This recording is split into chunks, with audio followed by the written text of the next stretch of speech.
Welcome, ladies and gentlemen, to the 2023 Pan American Intercollegiate Team Chess Championship. We have two decisive rounds to determine which top four universities are going to move on to the President's Cup in the Final Four. I'm Grandmaster Daniel Naroditsky, bringing you coverage this Saturday evening alongside my good friend, Grandmaster Jeffrey Zhang. JX, good evening to you. This is going to be exciting. Indeed it is. Good evening, Danya, back at the office. We're about to get into round 5. When we last left off, round 3 featured tons of excitement. Since then, a lot has changed. I guess we can take a look and show what's in store for today. Indeed, we've got a lot to talk about before the games kick off. About 6 minutes from now. First, we ask what is at stake. As I mentioned, the top four team finishers qualify for the Final Four College Chess Championship that will be played approximately a few months from now. But there are also prizes for individual performances. There are prizes for the top 4-year small college team, the top all-female team, and we will also be talking about the top under 1,800 college team. So there's a lot of sections. There's a lot of prizes, Jeffrey. This isn't just about who's got the highest rated, the most stacked team. Oh, wow. You mentioned prizes. I was not aware of prizes. I was under the impression that it was simply qualification. Trophies. Okay. Trophy is a prize, though. I mean, you could consider it a prize. It reminds me when I was back when I was just a kid playing on my young sports team, and we'd lose a game and we would get participation trophies. But of course, I think the big prize here is that top 4 qualification into the President's Cup. That is what everyone is looking to achieve, more so than even winning. I think becoming top 4 is the key here tonight. It is indeed, as we review the team leaderboard, the standings after round 4. You can see that Webster University and the University of Missouri, the two pre-tournament favorites, the two universities that have the highest average rating of any teams, they are leading the tournament with 4 match points out of 4 matches. They have won all of their matches in very convincing fashion, but close behind them is the University of Texas Rio Grande Valley, UTRGV, and yes, that's their B team that's ahead of their A team. Their A team sits in 8th place. Crazy stuff, Jeffrey, not something that you see every day. Wow, that A and B team reminds me of this tournament last year where I think the Webster A team actually failed to qualify. The Webster A team finished 5th in that tournament, but their Webster B team, in fact, qualified them through. And this is a really important rule that I will note, which is that multiple teams from the same university cannot qualify. So, for example, Webster A and B finish in the top 4. Obviously, Webster can only send one team to the Final Four. And it also means that as long as one of your teams win, whether it be A, B, or C, your team does secure a spot in the President's Cup. So that is an important thing to note. And as you said, Webster A and Missouri A have been coasting so far. And what a matchup it sets up tonight. It sets up an incredible matchup, a matchup that's going to determine the final standings. And we have nothing left but to review the rosters of these two amazingly built teams. Webster, a storied university at this point with a years-long tradition of building up some of the strongest college rosters in history. They've got Benjamin Gladura, Hungarian grandmaster, at the top board, followed by Aram Hakobian from Armenia, Unieski Kazada Perez, and John Michael Burke, all 4 grandmasters, all 4 well above 2,500 FIDE, Gladura over 2,600 FIDE. And what you see there are the United States Chess Federation ratings, which are pretty damn impressive as well, aren't they? Oh my goodness, yeah. I'm trying to think what is my rating. I'm hoping that I'm over Gladura. I have no idea, but 27-21. You're definitely over Gladura. Substantial. It seems pretty substantial, though. That is scary to face for anybody. However, Mizzou has a really strong team in their own right. Let's see what they've got. Well, they do as well, and so does UTRGV B. That's really the story of the first 5 rounds. I would argue Mizzou and Webster, they've won 4 matches. That's what has been expected from them. But look at the UTRGV B team. They don't have a single grandmaster. Their top 4, Tianxi Wang, Steve Wang from Charlotte, majors in disaster studies. It's been a disaster for some of the teams that have faced UTRGV as they scored a major upset yesterday, holding a very strong team to a 2-2 draw, and then continuing their Cinderella run with a win this morning. So, JX, this is showing you that a team composed of hungry, young, ambitious, talented players can really punch above their weight in many cases. Oh, yeah, and I think this was highlighted in the Olympiad. Remember, India and Uzbekistan both shined there despite being not the favorites. I think they were like the 10 and 12 seeds. So it's more about just the scrappiness, the team chemistry, and sort of the motivation that really pushes you over the top. Well said. And let's transition from here to today's matchups. We talked about Webster against University of Missouri.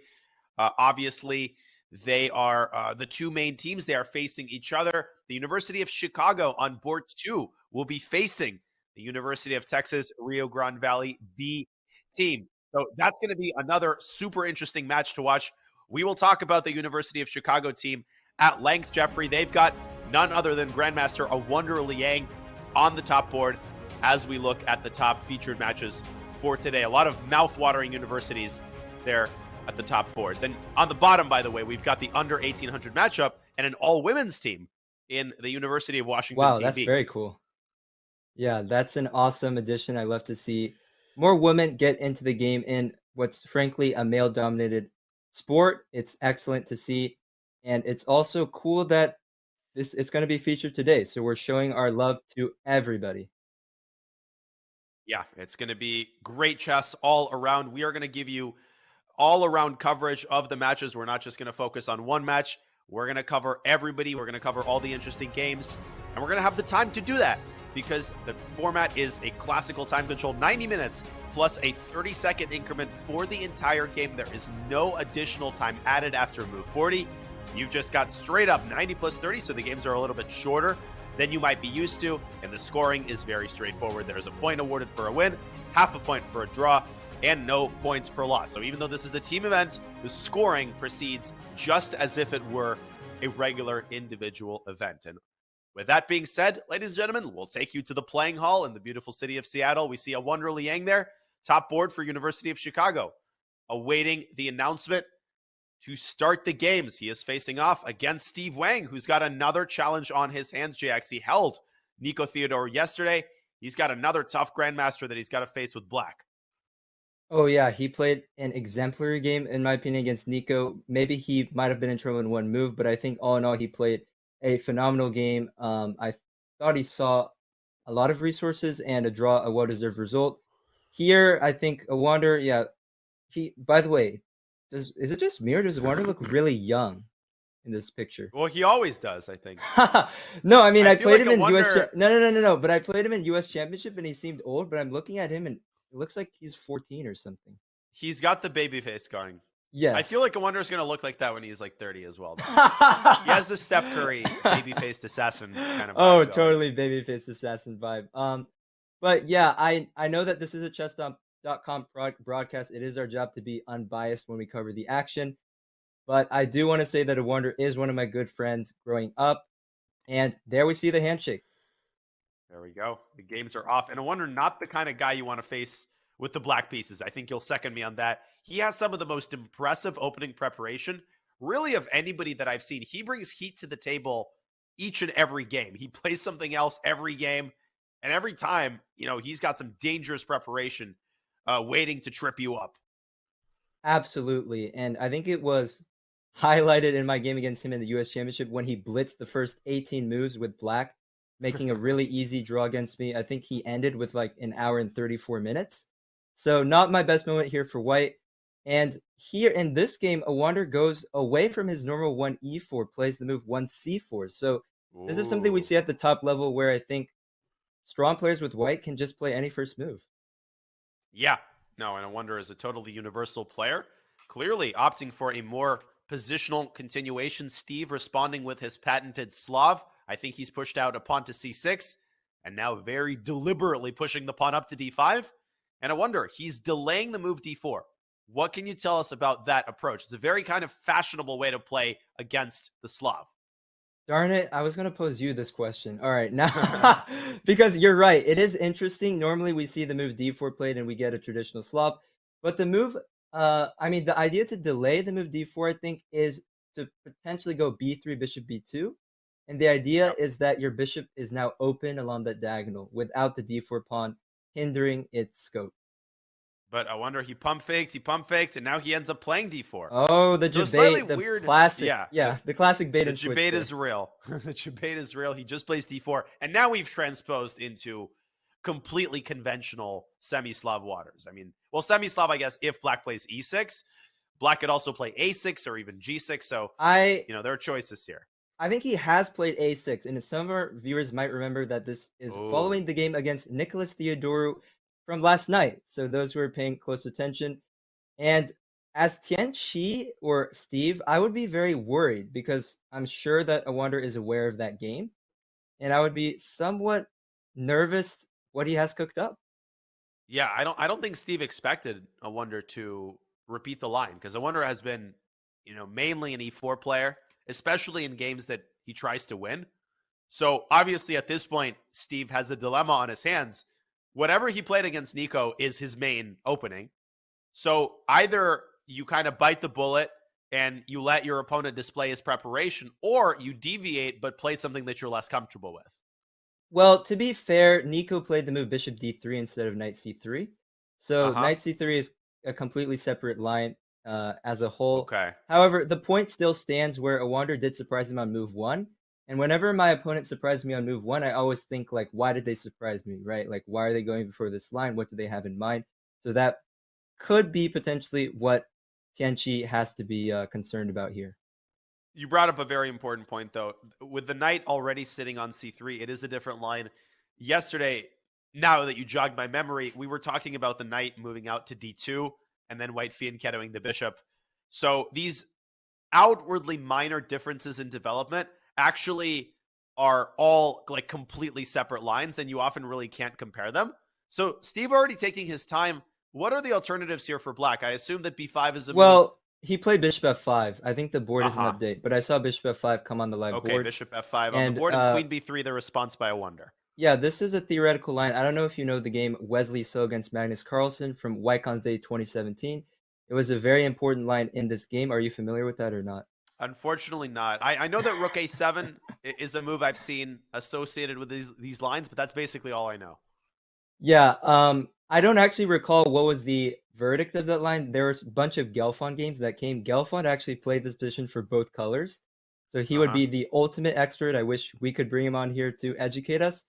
But I'm guessing, I think rook a7 was the move. I'm trying to remember what was b5, though. I think b5 is also a move here. Oh, wait. Okay, I think this will ring a bell. I don't think this is in this exact position, but something is making me remember this line. If black goes b5, and then white, let's say, plays cd, and a4, is there this pawn sacrifice with b4? There is. You're absolutely correct. This exists. Then e5? Correct. I don't know where I know this from. I don't know about it. Maybe I don't not think e5. It's e5. It's you just play for the b4 square. Yes. So you get the knight like knight c6. Exactly. Yeah, and actually. This is bad. Yeah, I was gonna say my coach showed me this line a long time ago. I never had a notion to really learn the Chevenenko Slav, the a6 Slav, but he was trying to just show me some ideas, some tricks, and the pawn sec is a really good one to know. And this is one of those tricks. The queen on b4 Oh, that is gorgeous. Trapped. So this is where e5 comes from. First, you get the knight around to a5 to cover the b7 square. Then you push the pawn out to e6 or e5. Hold on, sorry. Can you show that again? Because I was talking, I missed it. Show that again. No, for sure. So you go b4 and you kind of toss the pawn to the wind. You don't want to play ba and open up the queen side too much. And after queen takes b4, knight c6, white is best advised to drop the queen back to b3. But then rook b8 and knight b4, though. Yeah, then rook b8 and knight b4 with a huge initiative. At least you don't lose your queen, though. Queen b7 looks very tempting, but now the knight shifts itself to a5, forcing the queen back. Draw? No, e6, and the queen is literally trapped. Nice. And you have to just give another up a bishop. I think chat might start getting annoyed with me because I keep bringing up your speedrun, but it reminded me of the speedrun game where your opponent took on b2 and got his queen trapped. You always want to be very, very careful taking a poisoned pawn and also moving your queen too many times in the opening. Yeah, no, I mean, it's a universal truth. Any opening where there's a hanging pawn on b7 or b2, you cannot take it without very serious calculation. And instead of b5, Tianchi does go for rook a7. A wonder continuing to blitz out his moves, bishop d2 and e6. So a pretty standard Slav type structure. I know there's a lot of subtleties, a lot of finesse, a lot of plans here, but I don't know too much about these types of positions. Yeah, neither do I, and I'm still fixating on the b5 move. Can we try to figure out why Tianchi chose rook a7 instead of the b5 move, which we analyzed? Yeah, I mean, that's a good question. I mean, obviously, if we rewind a couple moves, after b5, c takes d5, c takes d5. White, I suppose, is under no obligation to play you don't e4. have to rush with a4, maybe. And perhaps something like knight e5 can be considered. The e6? No, but I like this for black already. Like, no, I do as well. Yeah, I do as well. I think this would have been a good choice.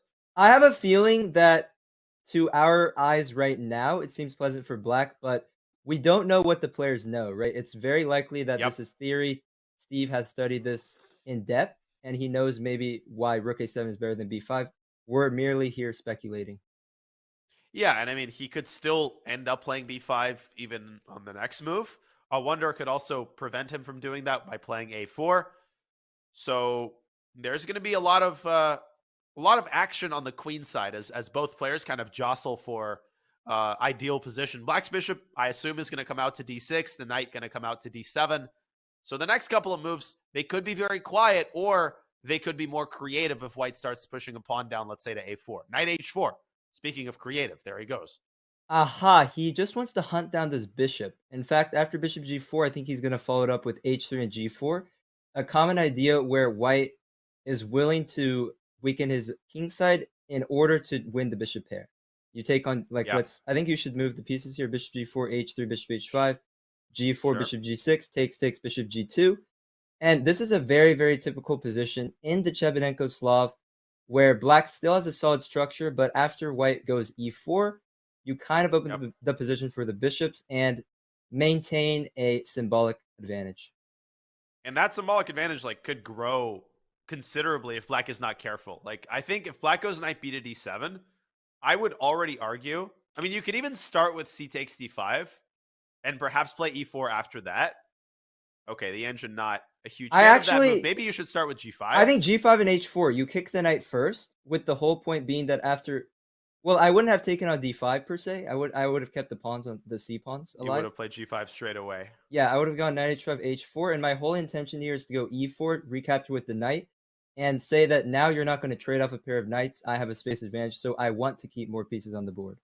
No, this is a terrible position for black. So I actually really like the move knight h4. I think it's very ambitious, and it puts the ball right back into Steve's court early, right? It forces him to make these decisions early, and if he's not careful, you could easily stumble into a -1, -1.5 kind of position.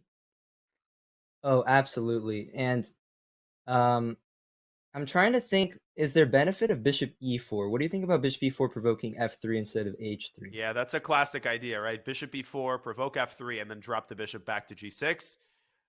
Right, because on the other hand, yeah. I was just going to say, in that scenario, after bishop g6, knight g6, hg6, the pawn on f3, shout out to Ben Feingold, by the way, the reason why you provoke f3 is because you go bishop d6, and you seem to have some difficulties along that diagonal. Yeah, there's a check on g3 kind of lying in wait. You're a little bit tender on the king side if black can provoke the move f3. So definitely bishop e4 is, I think, at the top of black's candidate moves. Is he maybe considering leaving the bishop on f5? That's a third option. Probably not, although I guess you should invest some thought into it, because if white does take on f5 and black recaptures, then you have this type of Maroczy bind-ish structure in the center and really nice control, a clamp, I would say, over the e4 square. That's an interesting concept that you mentioned. My only concern would be after knight f5, cd5, the pawn on d5 could be particularly weak, right? Like you could imagine once the bishop might arrive on f3, all of a sudden you're dealing with immense pressure on the isolated pawn on d5. I might be jumping the gun here, but I think black's position is already maybe a tiny bit unpleasant. And well, I like the move bishop e4 though. Oh, he doesn't provoke f3. Interesting. He does not. He goes bishop g6 immediately. And I wonder is kind of likely to take that bishop, or is he just going to sit on h4 for the time being? I think if you sit on h4, you have to deal with a move like bishop h5. So as a wanderer, I would say like I don't really see the merit in not taking on g6 immediately. I would just take on g6, and then the follow-up is unclear to me.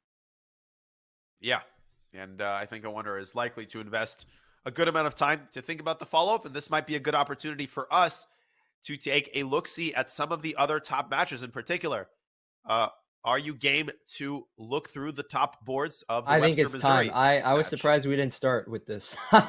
No, I mean, this has been an interesting game. I think a Wonder is a super enterprising player, and this is a very important match. I mean, UTRGVB has a chance to make the Final Four. That would be an absolutely huge result for a team that doesn't have a single GM on their roster. But let's go board by board through our top heavy hitter matchup between Mizzou and Webster, starting with the top board. Benjamin Gladura has white against Grigori Opar. You can see them on camera there. Oh my gosh, this is so crazy. I didn't realize they're still playing this line. I studied this as a kid back in 2011. My coach at the time, Julio Sedora, played this against me for white. It's actually so awkward. I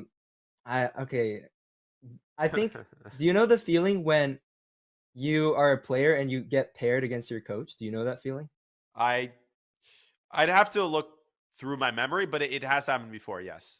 So it's we were paired in the Southwest Open. It's a tournament in Dallas. And I had black against Julio. We had studied this exact Nimzo line like a week before. And then we got paired, and then we played into this exact Nimzo line. And of course he had a secret that he hid from me. And he knew a move that I didn't, and I basically lost that game right out of the opening. So wow. I just, when I saw this line, it reminded me of this. That's crazy, and that's a classic coach moment. You know, it's so classic. He's bought himself some insurance in the event that you actually face each other. It's like he anticipated that outcome. It's like when a strong grandmaster makes a chessable course, they usually hide their top line. Like they'll give you their second, third, and fourth, but they hide their top line. And Julio knew about this too, so he uncorked his top line against me, and I basically got wiped off the board in that game. But anyway, this game, Gladura against Oparin, he played the move g3. You know what I was considering? I was considering the move g4. What do you make of me too of that idea? Agree. I thought g4. I mean, listen, you don't need to ask me twice to play g4. In all things held equal, deciding between g3 and g4, I'll play g4 like 90% of the time. G3 seems to be a very conservative, kind of slow positional move. He's preparing to fianchetto his king on g2 and then perhaps move the rook away. But is that kind of strategy all that impressive considering that you've got a bad bishop on c1? Shouldn't white be playing for a rapid-fire attack on the king side, trying to exploit the fact that black hasn't completed his development yet? What do you think? Is g3 a little bit overly I don't cautious? know if you noticed, but I was shaking my head profusely there. I don't like this at all. The more I look at it, like this g3, king g2, rook e1, I think you highlighted the key point. The problem is your bishop on c1. It's simply out of the game. Like wherever you put it, you're going to be enclosed by your own pawn structure. And you can play e4, but you're just going to be left with an isolated pawn. So white has absolutely nothing here to show for out of the opening, and I'm a bit disappointed that he did not go for g4, h4 there. Agreed. I think if I were to choose a side at this point, I would very likely choose black. Black has, I mean, especially to my untrained eye, it seems like knight b to d7, then maybe shift the bishop over to d6, put some pressure on the knight, and really clamp down on this e4 square. Put a rook on e8, put a queen on e7. If black can do even like 60% of those things, it seems to me that white will be reduced to an existence largely without an active plan. You sometimes see white going b4 in these sorts of structures, but black can always meet that with b5. Right? Oh, yeah, the exactly. C4 square as an outpost for the knight. Oh, that is so typical in Carlsbad. Yeah, b4, b5, then maybe you could go a5, maybe you could transfer the knight to c4 like you said. And do you want to know a really bad sign in this position? I'd love to. So imagine you showed me this position without showing me what happened before. Guess what move I would consider for white? G3, G4? Yes. That Hey, is a very bad sign. I think you should consider that move because if you wait a No, single no, you tempo, can't. No, no. I mean, you can't play it. Like, you literally just play G3 and then you play yeah, you literally can't do that. no, it is incredibly difficult to do that. It's in the category of moves where I think a move in the same category is when you put a piece on a square and then you realize it was bad. And one of the hardest things to do is actually bring the piece back to the Totally. square that it came from. Gregory Kaidana, my old coach, he calls that saying sorry. And sometimes that's actually the best thing that you can do to undo at least some of the damage. But psychologically, you're like most players, especially most GMs, are just way too proud to admit a mistake this early on. Right, exactly. I mean, I'm not saying that it was a good move here. It's just that imagine if you showed me this position, I would probably play G4 because I just don't think the King G2 Rook E1 idea amounts to anything. I felt like, I mean, I totally bought what you were selling. I think black is actually the one for choice here. Totally. And I think we can see that in Benjamin Gladura's time consumption. He took a while on the move King G2. He's finally played it. And now it's Grigorio Parin's turn to think as we see him on camera there. Bishop E7 to D6. Looks like a pretty solid move. Should white try to bail out with E4? Not as a way to play for an advantage, No, just as a way to try to make a draw? no, because after Bishop D6 E4, I think Uh-huh. what might happen is I might swap everything. Although I was gonna say, could I get knight d7, knight f6? But I guess you're saying that there's pressure on the c6 pawn, so I still have to be careful for black in that position. Maybe we can play through it actually. Let's play Let's through get a that. closer look.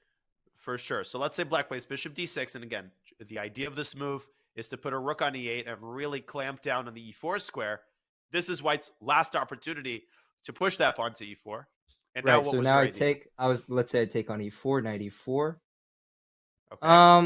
So if I take on f4, don't really. No, that doesn't make sense. Let's say I take on e4 here. Take on e4, queen e4. So what my dream is that I want to go knight d7. I want to go rook c8, knight f6, but I'm not in time here because of the c6 pawn. So Yeah, I this think one is white is fine actually here. this one I'm not sure about. Let's try to revise the bishop d6 move. Can we make a more precise move?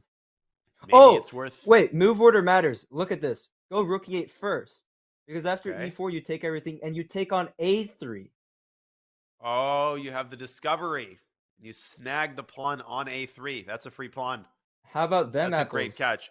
You That's can like a also, I like that expression. You can also go no, queen takes d4, by the way. no, but queen d4 I was afraid of oh wait, no, you're right. No, there is queen d4. It is a little bit scary Yes. because you don't have any queenside development, but neither does white. So I think either way, black is in phenomenal shape here. Rook e8, such a subtle move. And here you can see what these games are really made of. Like this is how these games are decided. These subtle differences between candidate moves that to an untrained eye might all look the same, but they actually have huge differences. I love rook e8, and I think Grigori is in the driver's seat here if he handles this accurately. Yeah, Okay. one of the key words I would use to describe top level chess is precision. Because in the game of chess, sometimes two moves look so similar. I remember yesterday we had a prime example in the game between Barris or I don't remember his name, but it was Turkish, and he was playing against Yeah, Robbie Ozdemir. Kevlishvili. He had a Uh-huh. choice to double rooks on the b file, which was the correct idea, and he was choosing between rook b7 or rook b7.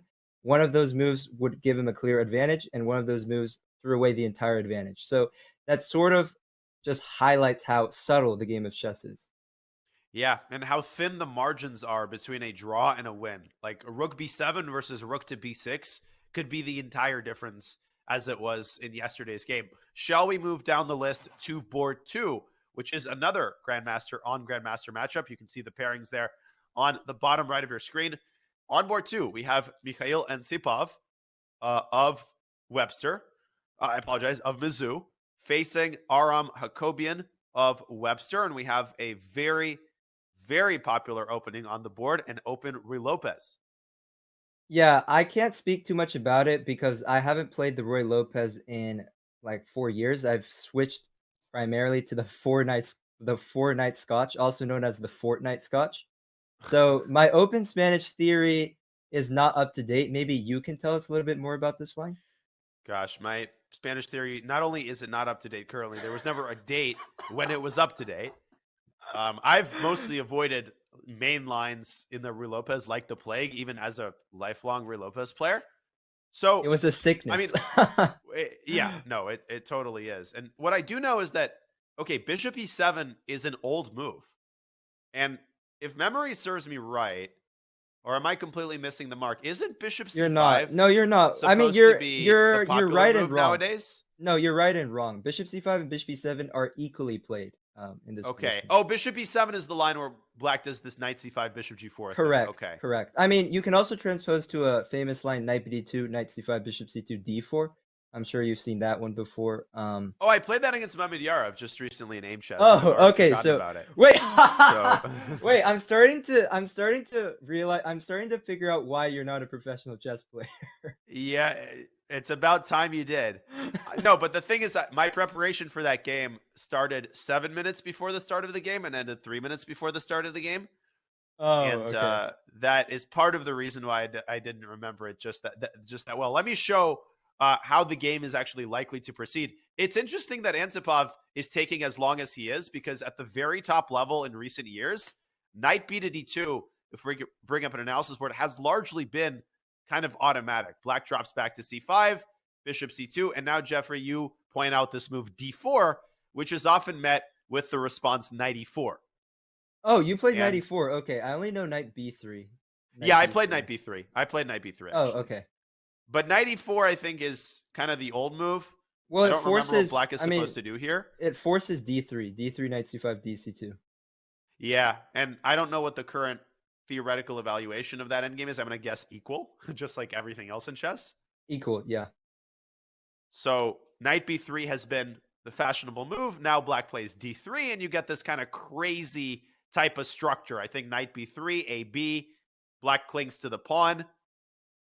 And now I think Rook E1. There are crossroads. Like I know that Fabiano has 40 moves of prep in this line, so just don't play it against Fabi. Both colors. But what I will mention is, if you go back to the current position, there is another critical move that deserves attention. I played this move against Bhaskaran Adiban in the Grand Swiss in Isle of Man 2019. And this is another setup. You play Bishop E3 first, followed by Knight B2. The whole idea is that you avoid... No, not here. Oh, not sorry. Here. Sorry. No, the live position. Meant to rewind. If we go back to the live position, you're saying Bishop E3 first, get the bishop outside the pawn chain. Okay. Followed by Knight B2, and now you're after Knight C5, Bishop C2. There's no longer this D4 move. That's the whole point. Oh, I see. Knight C5, Bishop C2, and you've covered the D4 square with a bunch of your pieces. Is Black supposed to go? Is this where Black's supposed to go? Bishop to G4? No, this is not a line. Bishop G4, Queen B1. No, this is not a line. Okay. Yeah, I'm kind of outside my depths. Oh, sorry. Yeah, sorry. I was trying to make it sound like it's obvious. It's not obvious at all. But yeah, I mean, I can share a lot of theory, but I don't really want to leak my old prep from 2017. No, you definitely shouldn't. You should save it until the next time you play Julio. For a little I want revenge for that. Yeah, revenge. I do. I definitely do. So I think you're right. Maybe he is. It's not that he's unaware of what the theory is. And I think a lot of people, when they see a top GM taking 10, 15 minutes in a well-known theoretical position, they just assume, does this guy not know how the open route proceeds? Like, usually it's not that. Usually they're just genuinely deciding between 2 or 3 different continuations. And sometimes it's hard because you have this typical, regret. The moment you play one line, you're like, wait, maybe I should have played the other line. You play the other line. Wait a minute. Maybe Bishop E3 would have been a better choice. Oh, man. This always happens to me. Like, it's a psychological part where you're just trying to be too perfect. And let's say I'm choosing between 2 moves. It feels like regardless which move I pick, I end up regretting it the next second. Yeah. No, I totally relate to that. And it's like, you're going to have that feeling, and yet you can't help but choose the line that you're going to end up regretting. Exactly. It's the weirdest thing. Coming out to E7, and we've got a standard Rui Lopez position. We will keep a close eye on this game as it unfolds. There's 2 more boards in this match that I think we can come back to later. Perhaps we can go around some of the other matches as well. We've got the UT RGBB match. We've got a bunch of other matches. We've also got the under 1800 match that we wanted to take a look at. Absolutely. I think you should lead the way. Okay, so let me look around. Let's go to, let's actually look at the top board of the under 1800 match because we've got the all women's University of Washington Team B squad who's doing incredibly well. And maybe let's just take a quick look at their top board where we have a Grand Prix attack, Jay. What do you make of this? Before we go into the game, I have to mention that this is UT Austin. UT Austin, correct? UT Austin B. With the white pieces, it's UT Austin B. Yeah, University of So Texas at my Austin. sister wanted me to represent her school here. You can see it. I'm going to show it here on screen. I've got the Texas Longhorns Big 12 champs. Of course, I promised that I would be unbiased. However, my sister did want me to show the bright orange colors today in honor of the UT Austin B team. So in this game, I think Nice. Black has a very good position here. It's a closest ceiling, and he's basically got the ideal setup, or rather, she's got the ideal setup with the bishop on g7, knight g7, and an early d5 strike. So for white, I assume he's going to play bishop b3. You don't really want to take on d5 and open Black's bishop. So likely bishop b3, and I think it's just a game here. It's just a game, and it might not be a pleasant game if Black can get the queenside expansion going. Obviously, c5 is hanging after the bishop moves away. I think a very typical mistake at a club player level would be to take the pawn on d5, right? That's kind of an automatic instinct a lot of players have. The problem is that then you're opening up the diagonal for Black's light squared bishop, and you're also granting Black's e7 knight a very nice, I wouldn't call this an outpost, just a nice square on f5. But I'm on the same page. I think Minda Chen is not clearly better, but definitely has a sizable pull. Let's put it that way. So after the move bishop b3, would you consider Which has been d4 played. here for Black? Would I consider d5, d4? I generally have more of a propensity toward keeping the position open. So psychologically, I think I would refrain from it. Objectively, I think it's a good move. d4 white will, I guess, play bishop f2. Right. And then what's going to be your follow-up? No, I don't know. I think it was just the general idea because in chess, when we talk about pawn moves are actually the most important at the start because you change the structure. And pawns do not move backwards, as we know from Shanklin's book. So this is the sort of thing where you might, like, let's say, make an early pawn push, and it could be detrimental to your position in the future. That is why I simply wanted to know what your instincts told you about that move. Yeah, no, my instincts tell me that Black should probably play b6 and then maybe stick a bishop on a6 in order to put pressure on the d3 pawn. And I remember one of my coaches told me the key in chess also, as you can see, I use this phrase a lot, the key in chess, because the truth is there are many keys, there are many facets of the game that matter. But he told me that keeping flexibility in chess is so vital. So to your point, you keep the pawn d5 so that you might be able to take on e4. Maybe you go back to d4. Maybe you even go c4. So by keeping the pawn on d5, you just reserve many options. No, you're exactly right. Flexibility, one of the most important words in chess. The ability to change the structure, the ability to react dynamically to whatever your opponent throws at you. And often that means keeping your pawn structure as malleable, as flexible as possible. So we'll keep an eye on this top board of the under 1800 section as the University of Washington B team continues to try to continue their winning ways against your sister's alma mater. Okay, let's go back up to either the top match or the second match. There's two more boards in the top match between Webster and Mizzou that I still want to take a look at. Shall we go to Unieski Quezada's board 3 matchup against Mizzou's Christopher Repka? Let's see it. All right, back we go to our top match. We've got an interesting opening in this Wait game. a minute. A pretty oh my unconventional goodness. Ruy Lopez. He repeated the Nihal line. Oh yeah, the one we were talking about yesterday, and the one that he played yesterday against Ezra Chambers. As they say, if it's not broken, don't fix it. And he goes right back to the well with this knight g7 idea. Looks like Quesada was prepared for this. He wanted to go something different. Yeah, take us through the game. Yeah, so yesterday, Ezra Chambers Repka's opponent played.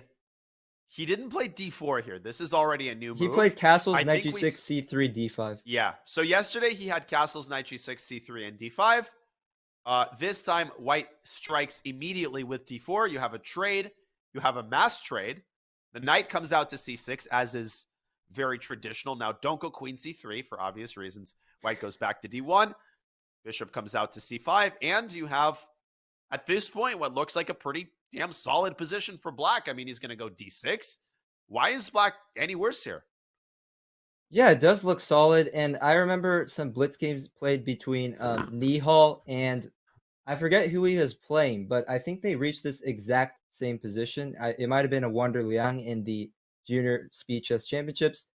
But it seemed like in this case, after, let's say, bishop a4, black is just going to go either b5 or d6. And you solve the development. You solve just in general, I guess you're getting pieces involved and you don't have any weaknesses. So I'd say that black is looking pretty reasonably here. I think he is as well. Quezada is looking for an opportunity to mix things up. But you're absolutely right. D6 is coming. And if you kind of fall asleep on the king side, white's king is not surrounded by any minor pieces. Now, neither is black's king. But black could be the first to land a queen on h4. And it's actually pretty easy to get this knight around to g4. You've already got part of the attack there with the bishop on c5, x-raying the f2 pawn. So it's actually a pretty double-edged position. I love the preparation by Christopher Repka. And before we introduce our first guest of the evening, let's take a quick look at the board 4 of the Webster-Mizzou matchup between Harshit Raja of Mizzou and Jean-Michael Burke of Webster. This, another obvious Ruy Lopez. No mistake about which opening this game originated from, is there? No, not at all. And Jean-Michael Burke is a huge expert in the Marshall Gambit. Yes, he is. Absolutely. Knows his stuff there. Maybe only second to Levon. Okay, maybe that's a bit too much, but he definitely is a hard nut to crack in this opening. Oh, he most certainly is.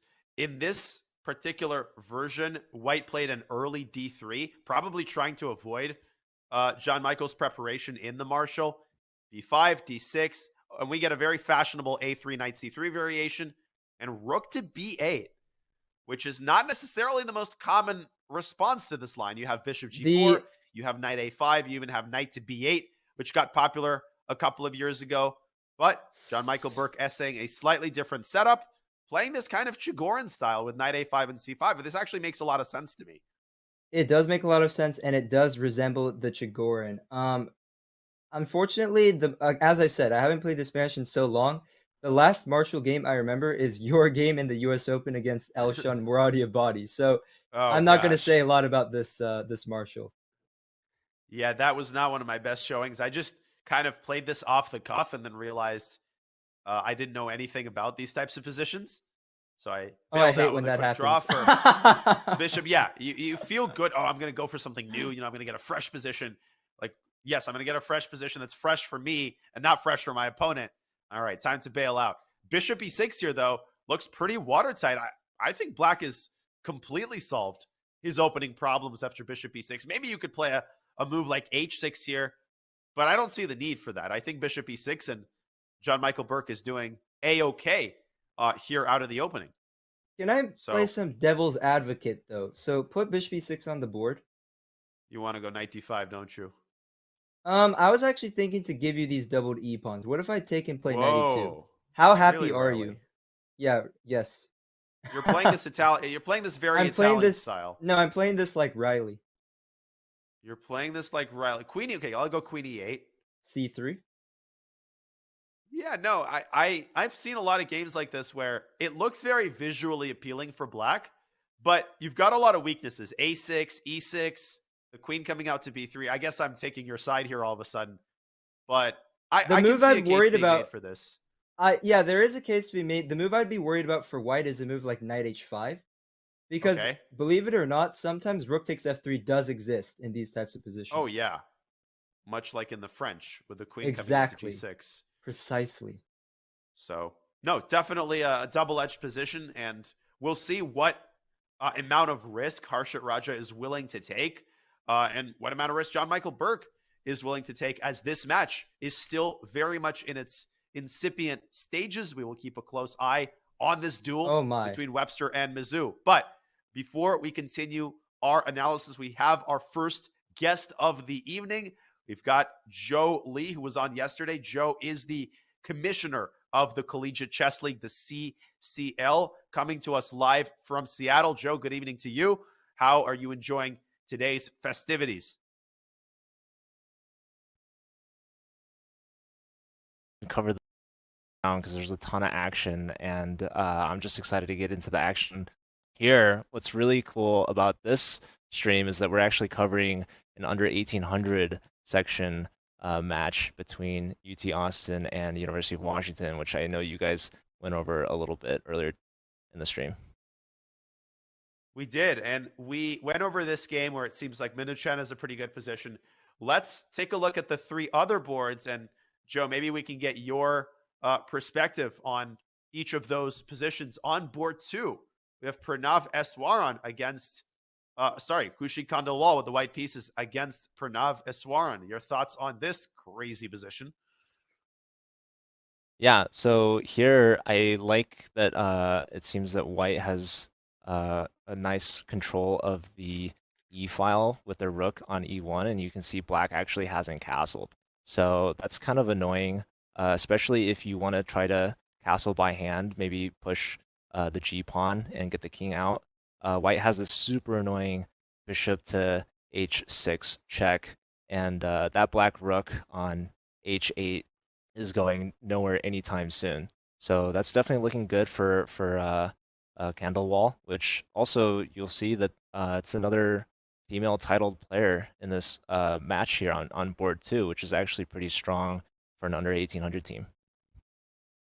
Yeah, great point, Joe. G6 met with bishop H6. I would actually play this like an alpha 0 for black. I would play the move H5 first, and then sometimes you can even just leave the king on F8 and activate your rook through the H file. I remember in the variant that Kramnik invented, no castling chess, this is very common where you tuck this king on F8 and you just play moves H5, H4 to activate your rook in this sort of way. Yeah, I actually think it's a really interesting suggestion, but no question that white is better here. Joe, I think you concur with that. Yeah, I definitely think it's still a lot of chess left to be played. Still some ways, like Jeffrey's saying, that black can fight, like launching the H pawn, using that rook on the H file to their advantage. But I do love that he mentioned variants, right? Because a lot of college chess players love variants, and maybe not for Pan Ams, but eventually maybe some other format could allow for colleges to compete in other ways. Particularly Bunkhouse. Oh man, can I do some plug? Can I do a plug, Danya? Go right ahead.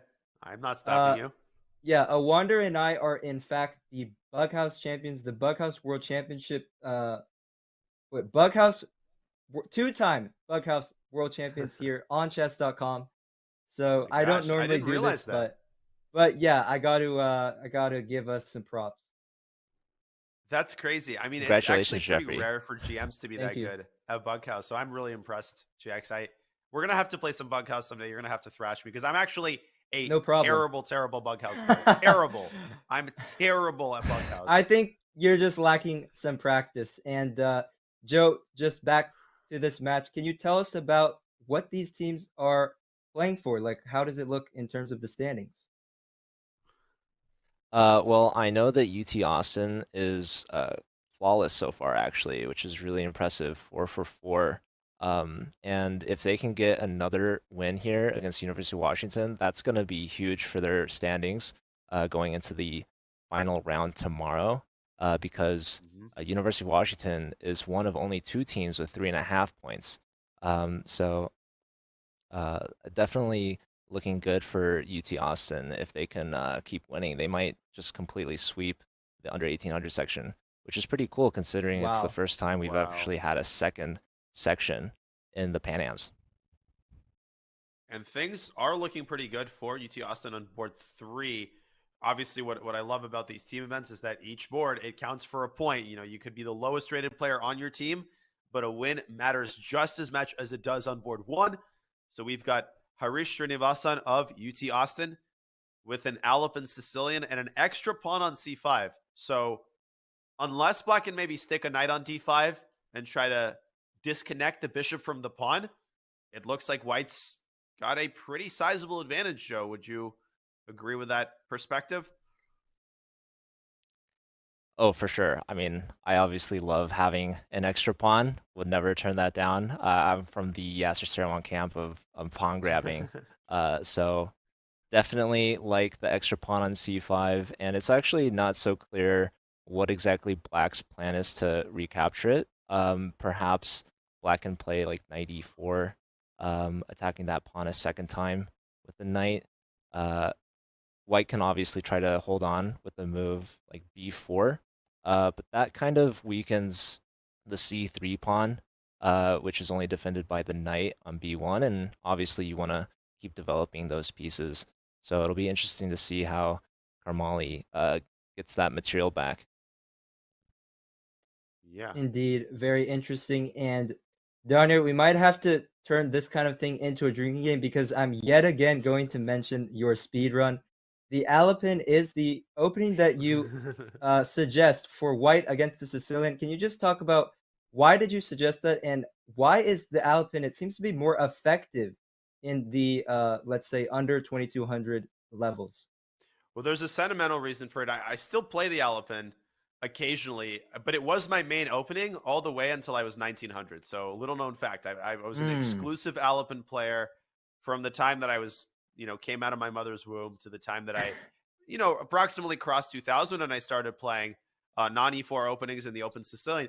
I think what I love about the Alpen, first of all, is that it has such obviously explicable ideas. You want to occupy the darn center, right?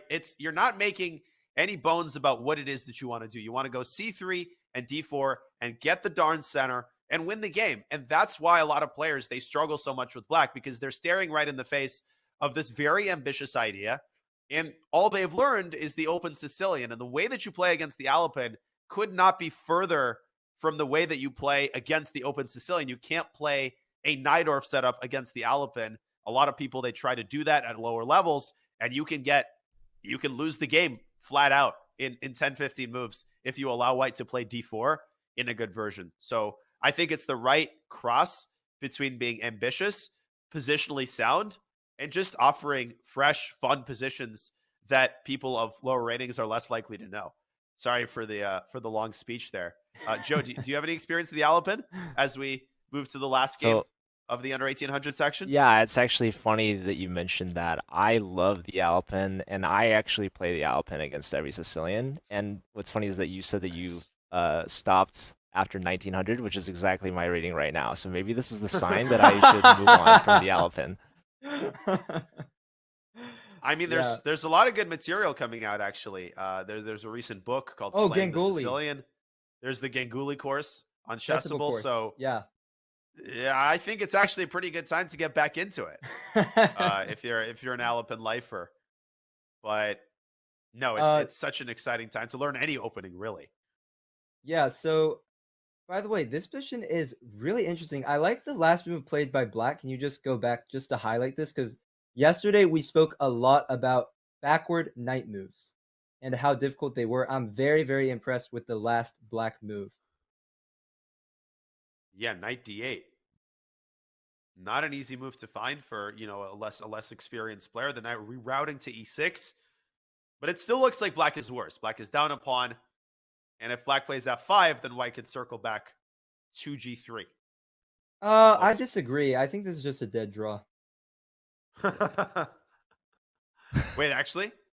Yeah, I'm dead serious. I mean, after I put the knight on e6, white has zero plans. But I'm also talking about the game from a lower rated context. I think from a lower rated context, I feel like the lack of a pawn is very concerning for black right now, and I think could lead to panicked reactions. Oh, you're totally right. You highlight this very important point where sometimes when somebody is down in material, they're in too much of a rush to gain it back. When in reality, they can simply just keep playing the position and play for positional compensation. which black definitely has here in conjunction with the doubled F pawns. But yeah, to your point, black could panic and jump the gun in a way to sort of force the situation inaccurately. Indeed. No, this is a very highly charged endgame. We will keep a close eye on this match. But Joe, we want to let you enjoy the chess and enjoy the Oh scenery wait, over there in Seattle. We'll ask you one final question before we let you go. Jax, go ahead if you had something you wanted to add yeah, to you before. mentioned the scenery. That was a great segue. Joe, there's an 1800 section. We know there are many teams in the open. It must be a very crowded playing venue there. Tell us, how crowded is it? So the room is actually massive. It's the grand ballroom. They actually have a ton of space, even at each table. I know a lot of chess tournaments, they kind of try to cram as many boards onto the table as possible. You're kind of like rubbing elbows against everyone. But yeah, you can see from the live look and on the camera, each player has plenty of space at their tables, and even the tables are very much well spaced out apart. The tables at the PGT boards are kind of roped off, especially in the open section. So they actually get a little bit more privacy from spectators just walking around. But it's a really accommodating venue. As far as like the scenery at Seattle, it's funny that University of Washington is on the top board because I was actually hanging out with some of their players yesterday, because they're the locals here. They're super close by, and we're taking the recommendations for where to get dinner. So it's really cool to hang out with them after the rounds and now to see them competing here um, in the tournament. What kind of food did you end up getting yesterday? We went to this place called Honey Hole. They give these like really big sandwiches. Um, yeah, you got to check it out if you're ever in town. Already sounds good. Yeah, you can't go wrong with really big sandwiches. But can't go wrong with this amount of amazing chess. Joe Lee, commissioner of the Collegiate Chess League. If you have any final words before we let you go, we really appreciate you giving us your time and your insight on the state of college chess. Any final words before we let you enjoy the games? Yeah, just really quick, I want to say this is kind of crazy that this is the first year they've ever had a second section, and it's an awesome opportunity for lower rated teams to get into tournaments like this. And this is a really good segue to mention that the Collegiate Chess League registration is still open, which has a ton of sections. Last school year, we had 14 divisions. So literally anyone that wants to play can join, even if you're a beginner. So it's not all just about the top level. Yeah, everybody has their opportunity to play now. Well, Joe, thank you for your insight. We will let you go enjoy the games, and we hope to have you on again soon. Thank you so much. All right. Well, that was Joe Lee, also known as Joe Bruin on Twitch, after his alma mater, UCLA, commissioner of the CCL, talking about the opportunities available to college students of all titles and ratings. And speaking of titles and ratings, I think it's a good time, JX, for us to go back up the ladder and take a look at some of our top matches today. Yeah, indeed. Let's have a look. Has anything transpired there? I'm sort of looking around our top two matches between Mizzou and Webster, and then our second match between UTRGV-B and UChicago. In that UChicago match, I think there's a pretty interesting position in Kapil Chandran's board 3 game against Baran. It's kind of a mouth of Baris Ekin Ozanir. He was the guy who had that French game, yesterday where he played the early Queen A5 and held Robbie Kavalishvili to a very comfortable draw. So he's full of good opening preparation, and I think this game is no exception. He seems to be doing pretty comfortably here with black. Oh man, that Queen A5 move, I checked it. It is the best move. So Wow. Extremely impressive preparation. I think he's got impressive preparation yet again. I really like the position he has. He's achieved D5. If white were to take, I think black could take with either piece, but probably just take with the queen there. Get a symmetrical endgame, and I don't see anything to be worried about. No, if anything, I think white's the one who could slip into a slightly worse position. If you let a black rook get to C8, you could end up being pretty cramped here. So Kapil Chandran just failing to get anything at all out of this Queen's Indian. Maybe he should try a move like Knight C3. What do you think of that Knight Does C3 that keeping the ask for trouble? tension. I feel like it does ask for trouble actually. When I play like a DC4 and Rook C8, DC4, Rook C8. I'll go Rook D1. You'll go Queen Queen E7. E7, I guess. Yeah, Because that's the problem. The white queen has I'm no the good one squares there. I'm the one dictating. Queen B3, Knight A5 you run into. I've got big discoveries. Imagine Bishop C3 and Knight D5 is also in the air. I think I have the threat. You are the one who knocks. Yeah, for sure. No, white should probably bail out here, honestly. Take on D5 and maybe look at your opponent, offer a draw. I think we'll probably see a non-zero amount of quick draws today. Some of the players are nervous and they don't want to be the ones who, end up choking it for their team. Yes. I was gonna say they might also be tired because earlier today they had a morning round. So I don't know about you, but those Goitsberg schedules, the 2 games a day, especially after you just get back playing from like Europe, going from 1 game a day to 2 games a day is a pretty big difference. Oh, it's night and day. It's a completely different game, actually. It's honestly unbelievable how different 1 game a day, 2 game a day tournaments are. So second round of the day, you're absolutely right. A lot of players are just exhausted, especially European players. Here we have on board 4, before we go on a break, Tomas Peteño. Quick look at this game between Tomas Peteño, who basically has to win. This is a game that Tomas Peteño has to win for UTRGV. It's the only game where University of Texas is outranking their Chicago teammate. But Max Zinsky is a pretty capable player. He's been around for many years, and he's not the kind of guy to go down without a fight. What do you make of this? Peteño loves this Queen E2 line. He really does. I don't think it gave him a good position yesterday against Akshat Chandra. Not at all. I think he was always suffering, like the worst side of equality, as people like to say. And in this position, maybe he's got this idea of Knight F1, Knight E3, and has long castles in his back pocket. I don't know if he's going to go for it or not. But it reminds me of this game, Carlsen-Karyakin from Waikanze 2017, where Carlsen actually sacked a piece on G5. Karyakin played G5. Carlsen sacked a piece, and then he castled long and he played H4. And maybe Peteño has a similar idea in mind. And as a lower-rated player, I would be pretty terrified of going. I'm actually always terrified of going G5 in any Ruy Lopez or Italian situations where Knight takes G5 is even remotely possible. So an alternative, I suppose, would be for Black to go Bishop to E6.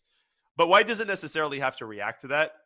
White could go Bishop C2, or White could continue with his plan and go Knight F1. I think it's just a regular Ruy Lopez position. It's hard to make any hard and fast conclusions. We will see how the players decide to complete their development.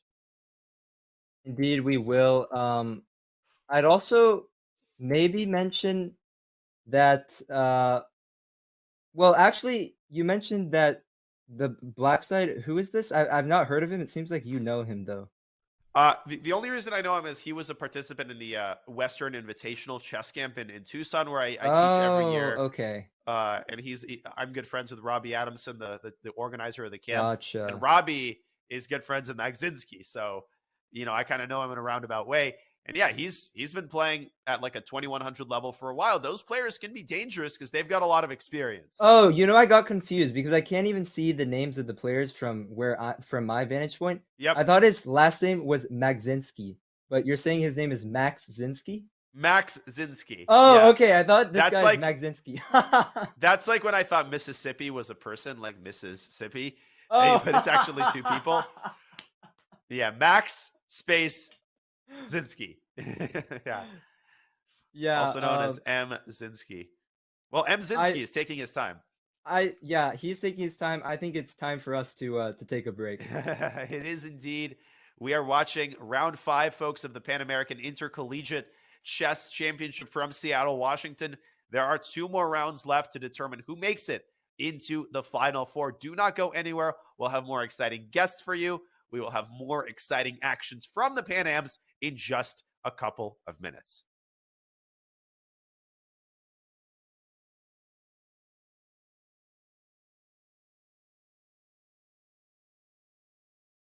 January is a special time.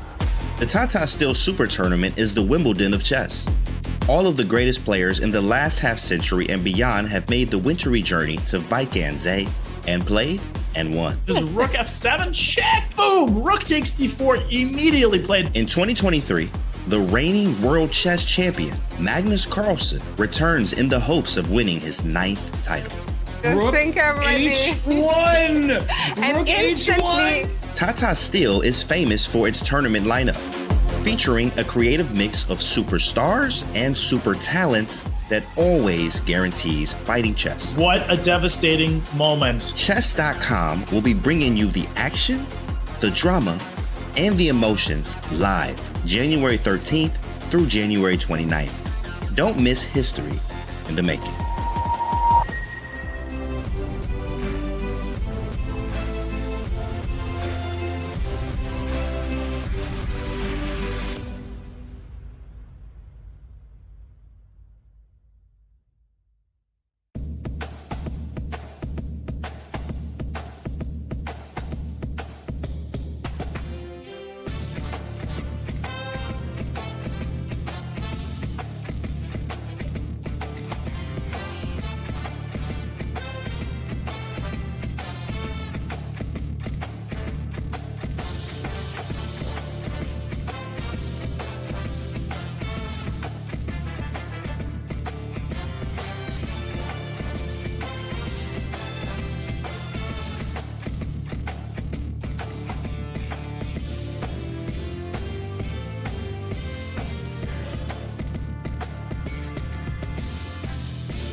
Welcome back to the 2023 Pan American Intercollegiates. GMJX here with the prophet himself, Grandmaster Daniel Naroditsky. Danya, we have Nicholas Theodoru here on the picture, a player that we're both familiar with. He is thinking playing white against, I believe, is it Alexei Sorokin here from Texas Tech? It is indeed. This is our third board matchup, I guess. St. Louis University A against Texas Tech University A, coached by Grandmaster Alexander Onishuk, who we will have in the studio in about half an hour. But Nico Theodorou has had a frustrating go of it. Didn't manage to squeeze out the win yesterday with white against Tianxu Wang. And again, with the white pieces, doesn't seem like he's too close to winning this game either. JX, does he have maybe a tiny pull here, or is this just going to be a draw? I think he's got a tiny pull. Like, you have to say white can claim something here, right? You've got the bind. At least black cannot achieve d5. You can always push a5, kick out that knight. I think right now for white, you just put the king in the middle here. King f1, king e2, king e3, and then you see what to do. King f1, king e2, king e3. Do you play a5 if given the opportunity, or do you want to delay that move? I think you actually delay it because there is no reason to play it. And the reason I say that is because black himself is never going to go a5 and allow the knight to jump into b5. So it comes back to this flexibility concept, right? There's no reason to play moves that we don't need to play right away. Especially pawn pushes in the endgame. But concretely, let me push back on that for a second. After a5, is black not forced to give up the pawn with knight d7? Maybe this is fine for black if we pull up an analysis board. Or are you fine going that knight is a8? very... Okay, wait a second. This is an important line, though. Let's look at it. Knight d7, rook d6, knight c5. Knight c5. Rook b6. Rook b6. Rook b6. And now what? Okay, so I'm trying to figure out a way to trap your rook, because white kind of wants to play... Well, I don't even know if white wants to play b4 because of the prospect of knight d3, so maybe rook d3. Oh, you just tie me down. Okay, so if I go b4, there's knight b3, which is very unpleasant. But maybe I can't move the rook on b6. Maybe a calm move like king f1. Because black doesn't have a third. Although king f1, you double. You just double. Rook d8. You double? Because now, again, b4, knight b3, if king e2, rook d2. You're exactly right. And it's weird how both sides are a little bit tied down, but it seems that black has sufficient activity, I would imagine, to at least make a draw here. No, this is not very appetizing for white. I don't really care what the eval bar says. It doesn't seem... No, I don't either. Like it's in Nico's. And it's not Nico's style. He likes these risk-free positions. I don't think he's going for anything too speculative here. Totally. He wants to maintain control. I fully expect him to play the move king g1, king f1. And I think in all cases, you want your king in the center. So this can't be a bad idea. Yeah, I mean, this game is... I think there's two ways this can go. Nico could kind of lose his patience and just offer a draw. Or this game is going to last like another 100 moves. I think there's no middle ground. Either he's going to squeeze and squeeze and squeeze, or Sorokin's going to make a couple accurate moves, maybe get the knight around to c5, and they're going to look at each other and say, you know, enough of this. Let's go home and let our teammates decide the match. So that's board one. That's board one. We've got somewhat more interesting positions on the other boards. So let's drop down to Simon Khanyan against Benjamin Bok on board two. I love the way you pronounce his name. Yeah, this is an interesting one. So white's bishops are pointing at the king like laser beams. Yeah. First thing I noticed here, okay, bishop f6, queen f6, bishop h7. It's a what we call two-movitis. I'm gonna call this two-movitis. Two-movitis. I like it. Seems like you pick up a pawn with check, but at the end of the day, your rook on a1 is hanging. You have to move the rook, and then g6 would trap the bishop, so we can discard that. Meanwhile, if you move the white knight, like knight g5 looked tempting to me. Yep. There's a very, very interesting line here. Knight g5. Bishop h7, bishop g8. Wait. Or no, sorry. What bishop? Wait, what bishop h7, bishop g8? No. Go ahead. I'll tell you later. Sorry. I see it. No, I get it now. Okay, but I was gonna say knight g5, knight e5, bishop h7, king h8. I was trying to evaluate this position. Oh my gosh, it looks pretty fun for black actually. So knight g5. I was thinking in the direction of h6. But we'll get to that in a bit. H6, knight e4. Yeah, okay. H6 maybe just knight e4, and white has the bishop pair and maybe a slightly more pleasant position. Yeah. So knight e5, bishop h7, king h8. Okay.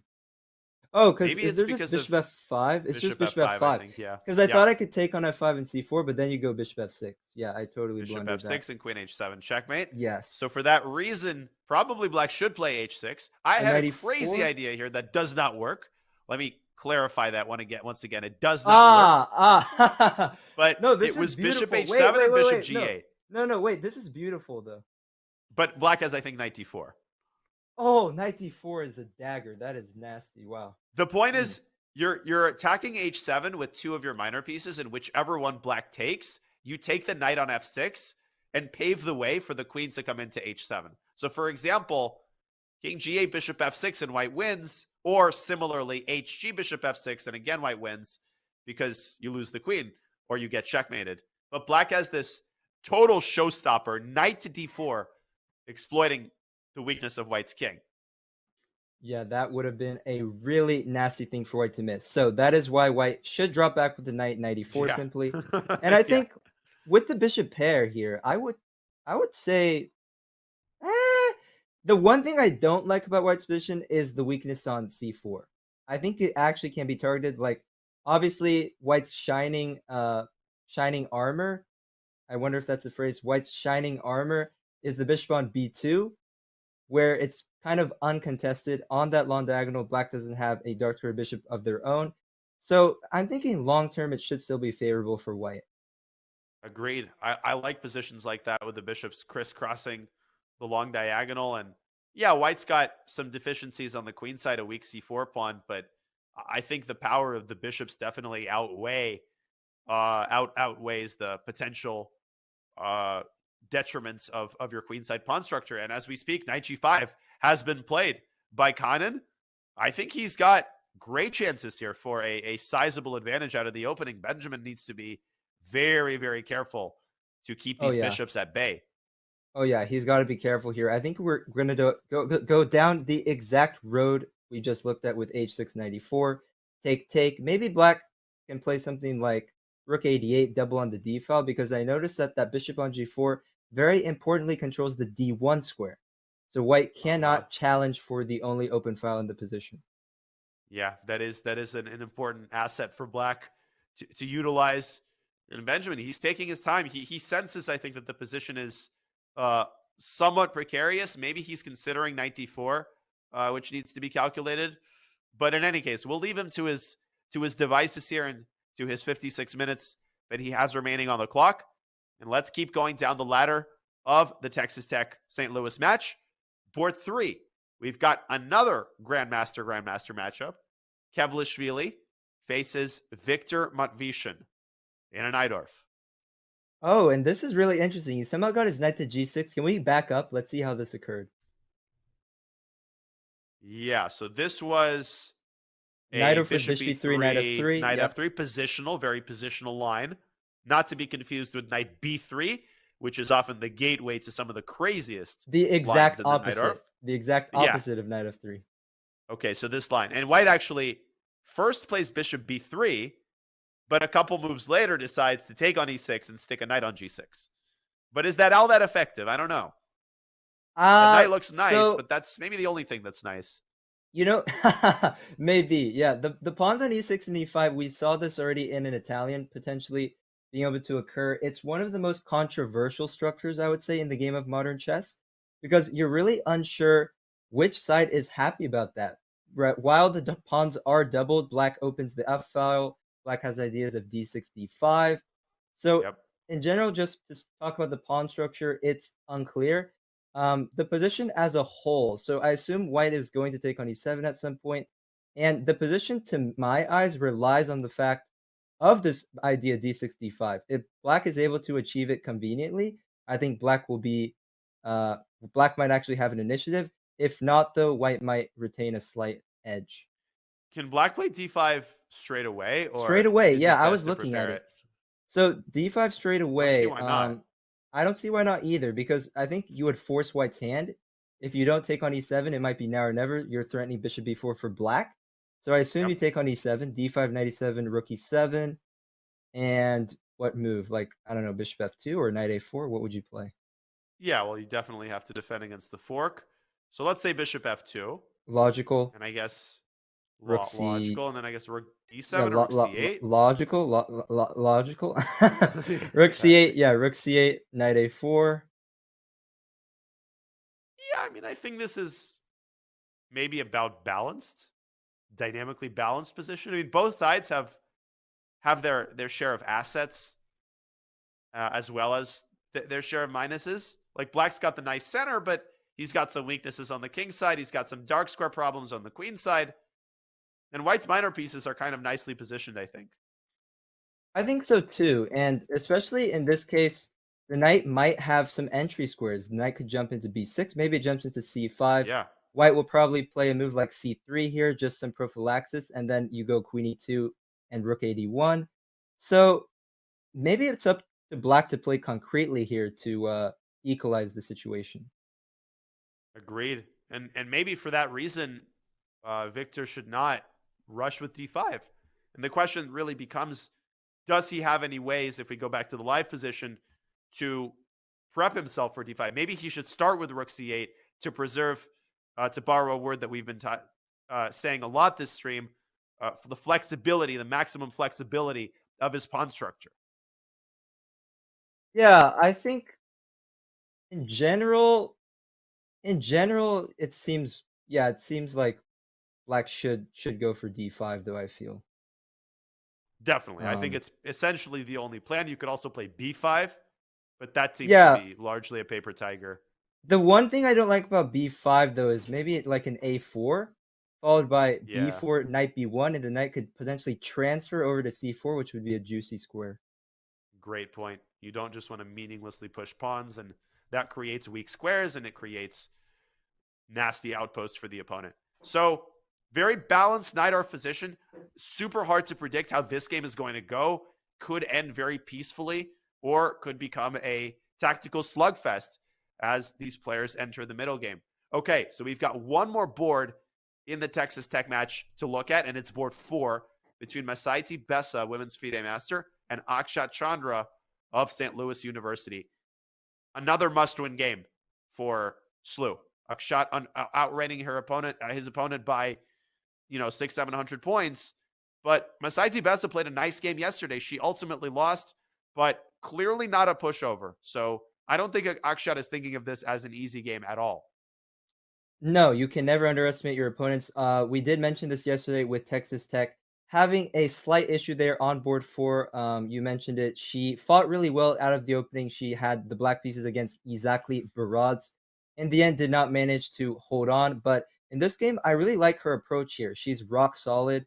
No weaknesses at all. I think all the pieces are developed. Maybe you just play a move like rook c1 here. You could think about b4 as well in the future. So a few different ways to go about this position for White. Yeah, I like the look of b4. Knock the bishop off of c5 because the pressure on the d4 knight is a little bit annoying. It's a little bit irritating. What else is irritating is that if you play the very natural looking move bishop c3, you're running into knight f6 to e4. And even that is not the end of the world. The bishop could tuck itself back to e1, but you don't want to get too passive here if you're White. Right. Yeah. It's always when you're going in as an underdog, sometimes you tend to respect your opponents a little bit too much. And then you don't play as if you normally would. So you would play more risk averse, you would play more passively, and sometimes you would fall into this sort of trap. So that's why if she plays energetically here with b4, I think her, at the very least, her position is far from danger. Agreed. Very solid. No weaknesses, as you said. And hard to make any hard and fast conclusions about how this game is going to go. She does need to step on the gas pedal in terms of her time management. She's almost spent half of her time, and it's only move 11. We remind you that there is no additional time after move 40 or move 30. It's literally just flat out 90 minutes for the entire game. All you have is a 30-second increment from move 1. So that, ladies and gentlemen, is our Texas Tech University against St. Louis University matchup. Where shall we go from here? I would love to check back in on board 2, the Chicago against Rio Grande. Chicago against Rio Grande, board 2. You got it. So board 2 in that match is Jakob Fuss against Pravin Balakrishnan. Let's go to that game. Jeffrey, I'll hand it off to you for about a minute. I'm going to replace my headphones. So no problem why at don't all. you share your reflection? I'll let you know in just 20 seconds when I can hear you. I've got you. I will absolutely cover. So we have a Carlsbad position here. White, I think, is slightly better due to the better light squared bishop on e2. Notice how all of black's pawns are on the light squares here. The pawns on a6, b7, c6, d5. So in general, you want your pawns on the opposite color of your bishop. And white does have two key ideas here. One is the typical minority attack break with b4, b5. Another is you want to reposition the knight over to c5. Put the knight on c5 and, play queen b3. So, yeah, all in all, I would think it's slightly better for white, but nothing dramatic. Agreed. A little bit of a pull. And listen, more time on the clock. Jakobs yesterday against Benjamin Bach had 30 extra minutes on the clock. And again, he's got 30 extra minutes. Wow. He's pretty impressive, actually, in his time management and the way that he's holding these grandmasters down to draws. It doesn't remind me of like a Fabiano or somebody that's really well prepared in the opening that's just blitzing. It reminds me of a player that just trusts himself, that trusts his understanding, trusts his gut, and he's not going to overthink things. Those players who just feel good moves and just play them? That's him. Like Ilya Nizhnik, I think, is a good example. Totally. That's a great player example. Like that. Alex Lenderman. Yeah. I think also Wesley So is like this. Yeah, I mean, he's particularly good example of that. I agree. But queen b3, b5, I think white has a pretty sizable advantage here. Yeah, black does need to come up with something. The problem for black typically is that it's hard to drum up counterplay, right? Like white has the trumps on the queen side. Black can't really do anything himself. Like you're never going to play b5 in this position with the c6 pawn. But on the other hand, how do you really start anything on the king side, right? You're just too far from any sort of plan really getting underway. So I think black has to kind of prepare for white's ideas, which is always an uncomfortable feeling. Maybe a well-timed draw for would go a long way. You keep mentioning the draw for, like, is this a new trick that you've learned, or what is this? It's relatively new. I learned it when I was maybe, I feel like it's only effective once you become a GM, though. Like the draw for in a position where you're somewhat uncomfortable, but then you pretend that everything is fine. You're just kind of nodding your head, you're sipping water, and you're pretending that you're just bored of the position. In reality, you're kind of terrified because you see a clear plan for your opponent and no plan for yourself. Exactly. But I do not like Praveen's position. I know it says zeros in the eval bar. Ask me if I care. I just feel like white has such an obvious idea, as you indicated, of pushing b5, and black just has no equivalent on the other side of the board, which is exactly what you said. If Praveen does take your advice and plays queen e6 here, offers a draw, I think it will be met with a resounding no. A resounding no from Jakob Fuss. He's got a 30-minute time advantage. I like the move queen b3 here, just keeping flexibility. Threatening b5. You can go knight d3 when you want. Yeah, the cards are in white's hands.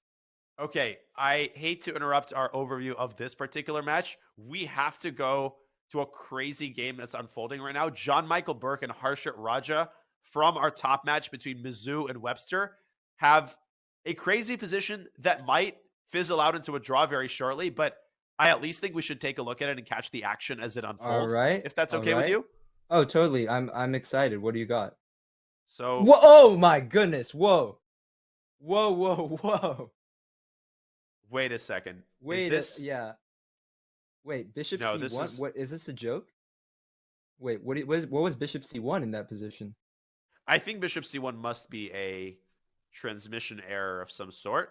Oh, like they agreed to a draw and they're setting the position back up. I think it's entirely possible that they agreed to a draw. Because if you go to that position, bishop c1 has a very slight issue.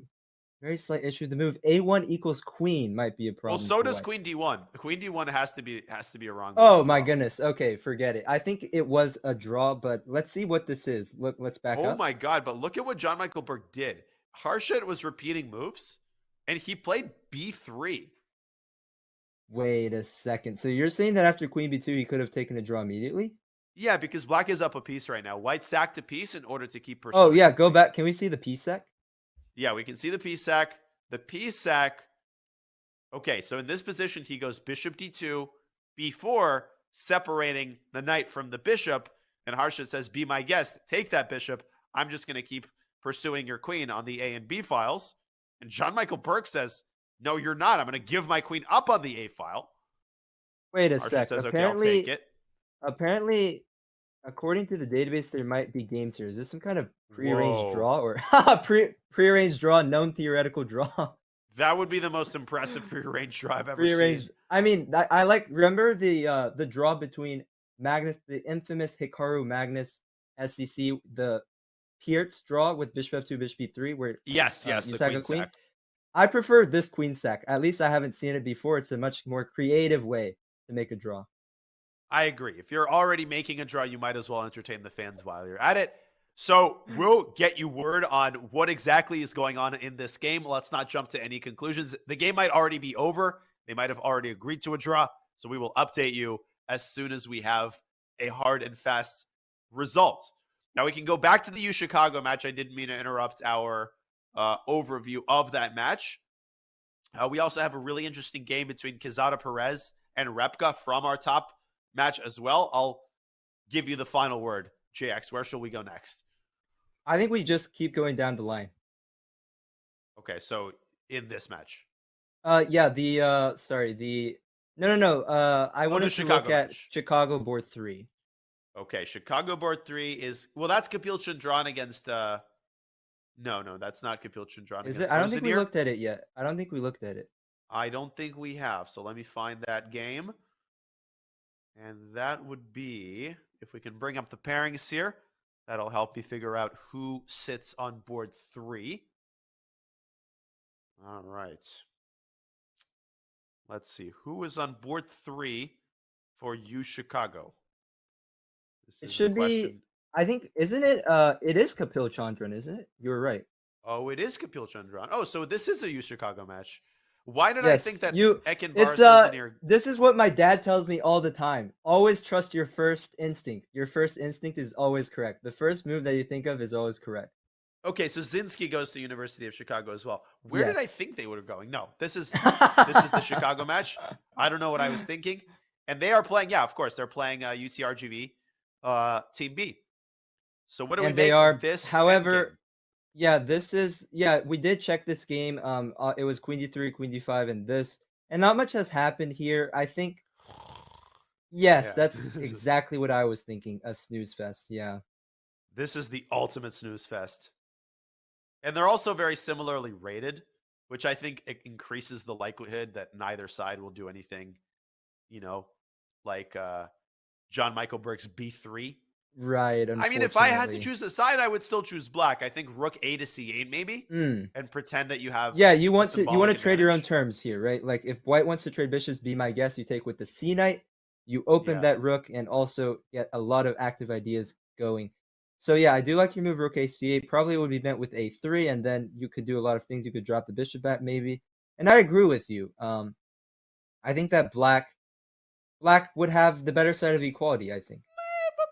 Yeah, bishop A6, maybe you could throw in to massage that E2 pawn a little bit. But on the other hand, with so much time remaining on the clock, I just don't see. And the live feed has cut off my analysis rudely because some moves have been played. Rook A to D8 was Ozanir's choice, immediately followed by Rook D1 by Kapil Chandran. Okay, get me away from this game, JX. I've had my fill of this endgame. Yeah, I think I'd rather look at the fourth board. Oh my gosh. We were just here. What happened? Oh my gosh, the fourth board is getting crazy between Petenya and Zinski. Look at this. This is what I call entertainment. Oh my, E5. All right, so fireworks are going to be starting. Max. Wait, come on. Wait, Oh, after G5, knight G5? Wait. So you're saying... Hang on. Wait. So first of all, black is about to lose a piece, so black has to counterattack White's bishop. Yeah, you have to go G5 in some way. Either you take first or you play G5. We're definitely going to analyze both. So let's start with D5, D5, G5. Okay, throw in D5. Let's bring up an analysis board. D5, I assume D5. Knight G5. So just for the folks at home, if E takes F6, black takes the queen first and then takes back the bishop. And with the bishop pair and an open white king, that's out of the question for Petenya. So we're anticipating knight takes G5. By the way, D5 has been played. The engine doesn't like this move. I think it's because the bishop takes there's D2 bishop check. D2. Yeah, bishop D2 check. And after king D2, this is so pretty. Yes, show the line. Oh, look at that geometry. Oh my goodness. That's what we call Crazy fork. This is what we call an isosceles triangle. An isosceles triangle. Queen e7 to b4 to h4 to e7. Yeah. Wait, how are you in geometry? How is your geometry? How am I in geometry? I'm okay. I was never exceptional at math in general. I was pretty decent. But I guess chess geometry is a slightly different field. So I suppose White is going to play bishop g3 and just enjoy a clear advantage in the middle game with a very, very weak black king. Yeah, I want to show you some more. Can I show you one more geometry? Take you back to your old high school geometry one more class? story, because we have a very special guest in the studio, GX. So real quick. I got you. Yeah, really quick. Knight h5, queen e4. Just show the geometry. Queen e4. Knight h5, queen e4. And I think I want not only to attack on a8, but also queen g6. Oh gosh, triple whammy. No, Max has misplayed this substantially. This just looks totally unappetizing for black. And this could be a big win for Tomas Pateni for UTRGV. Essentially a must-win, given how much they're outrating their opposition. But before we continue discussing this match, we have another match to discuss. We've got just the right person to do it with. Grandmaster Alexander Onishuk, head coach of Texas Tech University's very impressive squad, joins us from Seattle. Alex, always great to see you. Always great to talk to you. Welcome to the show. It's great to be with you guys. So, Alex, you're the longtime head coach of Texas Tech University. Could you maybe start by telling us a little bit about your story, how you ended up in Lubbock, Texas, coaching Texas Tech, and what your experience has been like watching the ever-evolving squad your last couple of years? Yeah, Daniel, I mean, it's a long story. I think this is my 11th Pan American Championship as a coach of Texas Tech, and I played in several of these tournaments myself. In fact, when I was at University of Maryland, Baltimore County, I have won several tournaments, Pan American tournaments myself, and of course, it's a little bit different, to be a coach and play in this tournament. On the other hand, I see the improvement. I see how the college chess has grown since then, and it's great to be part of it. Yeah, it is great to be part of this team event. Sasha, first of all, it is an honor to be in front of you. I've always had so much respect. You're a great friend. You're a great person. I think both Danya and I have gotten the opportunity to play on the USA national team, either the world teams. I think both of us played in a world teams or two with you. Do you have a favorite memory from either a world team championship or an Olympiad team event? Yeah, absolutely, and I miss you guys too. I see you more often online these days, and I miss those times when we played on the same team. I'm trying to remember if we ever played three of us on the same team. But no. I think you and I played on the 2017 team. Donnie mentioned the 2015 team in Armenia. That's right. Yeah. I think one of the most memorable moments in playing in the Chess Olympiads or World Teams was 2008, the final round against the Ukrainian team, when the US team, we needed to win 3.5, and we were, our team was an underdog. We were low-rated players, like roughly 50 to 100 points on all boards, and of course, hoping to win this match 3.5. It was already pretty crazy, but we actually wanted. We going into the last round, we knew that we need to win at least 3.5, and we did win 3.5. And not only we won, we also won that match. We also won the bronze medal in that Olympiad. Wow, so that is crazy. That is such a clutch result. Yeah. Oh, unbelievable. And in fact, I was thinking about it today. Going and playing against the SLU University, we also are quite big underdogs in this match. So I really hope that my guys can do something similar today. Well, speaking of the match, let's take a quick look at the positions on all the boards. And as we do that, I'll ask you, Alex, about the players who are currently playing for Texas Tech and what they're like as chess players and as people on board. One, we have Alexei Sorokin, who was, I think, the world's highest rated FIDE master for a while. He finally got his well-deserved Grandmaster title. I think he's been GM strength for a while, and he's got the kind of position that I wouldn't want to have against you with the black pieces. Do you think it's largely a lifeless position, or does white have some chances to squeeze? I was really hoping that maybe black can play this position for a win.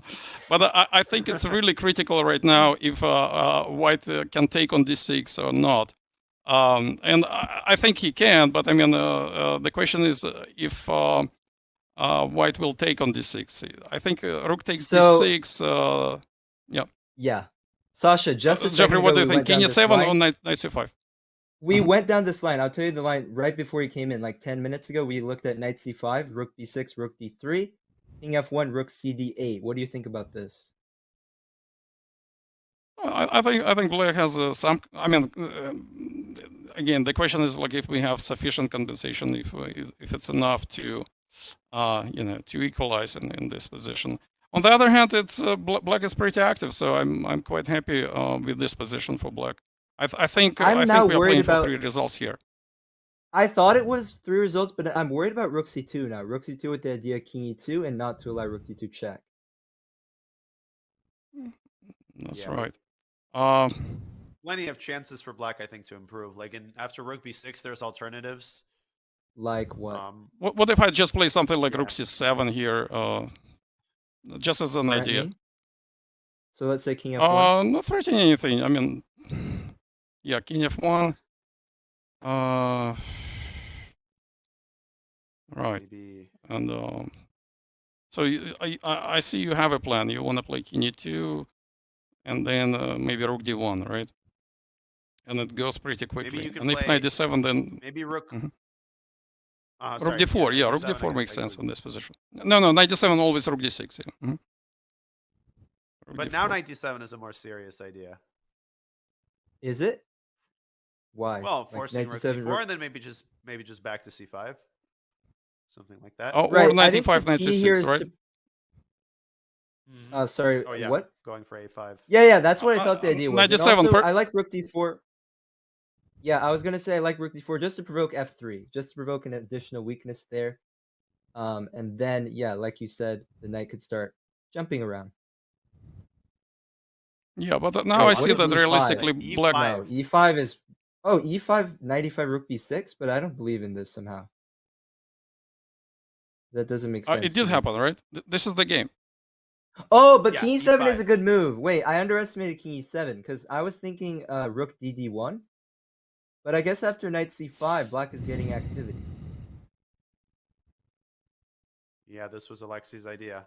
So Nico playing e5, and now looks like black is completely out of the woods. Like Sasha, what is like if you were white? What do you think he's thinking after e5? Like, does he want to make a draw or does he see something here?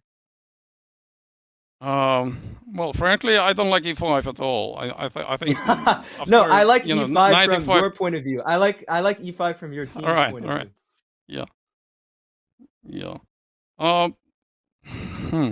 I think maybe he wants to make a draw. I mean, knight e5. Maybe he wants to take on d8 and just play something like king f1. But again, I quite frankly I don't understand why. Knight c6. Knight c6. Very unpleasant. Right, and no, absolutely, and then at some point rook d3 and knight d4. Already black is winning. Yes, black is just winning there. Yes. No, looks like white needs to be here careful. Isn't that a bizarre decision, guys? Isn't that bizarre? A little bit, but as you guys have mentioned many times in this broadcast, this is the second game of the day, so true. It's kind of it is taxing. It is very taxing. Right. And Sasha, that brings me to another question I had, which is, do you think it's a big advantage to field a team with 5 players instead of 4, just so that more players could get rest? Potentially, you could mix in more players. I mean, sometimes it helps, right? But it's like actually it's a little bit tricky because when you have 5 players, then it's not as easy to decide who will play next game. And then at the same time, you know, you have 6 players, or let's say 5 or 6 players, and then it's 6 games. It's a relatively short tournament. And then once you start substitute everybody, you know, people just don't have a chance to warm up. You know, it's a super short tournament, and on the one hand, you know, they can save some energy by not playing a game, and on the other hand, it's just you know, they don't have a chance to get into form. Totally understand. So that's why I think it's actually, you know, it makes sense to play with 4 people. If you feel like everybody is in a good form, then having 4 people is I mean, the 2 games a day, the Gorgeberg schedule. Right. Yeah, for a college. So what do we have in this game? This might be a promising position, we thought, for Simeone, especially with... Oh, he flicked in the move Knight coming back to h3. d4. Very, very clever move, by the way, by Kanin. The move h3. Really beautiful intermezzo. The whole point is after knight e4 now. Knight takes e4, bishop takes e4. That bishop on h5 is very awkward. White would already be threatening the move g4, winning a pawn. Were you following? That's right, yeah. Bishop Knight e4 and e4. g4. Yeah. G4, yeah, forcing bishop g6, and then it would take twice. This seems pretty unpleasant for black, at least visually. Could black try to play knight e5 on the previous move? Or knight e5 here. Ah, knight e5, interesting. If I take on f6... Just as an idea. I think I take on knight f6, queen f6. I throw in the move bishop h7 check. Very typical idea. King h8, bishop e4.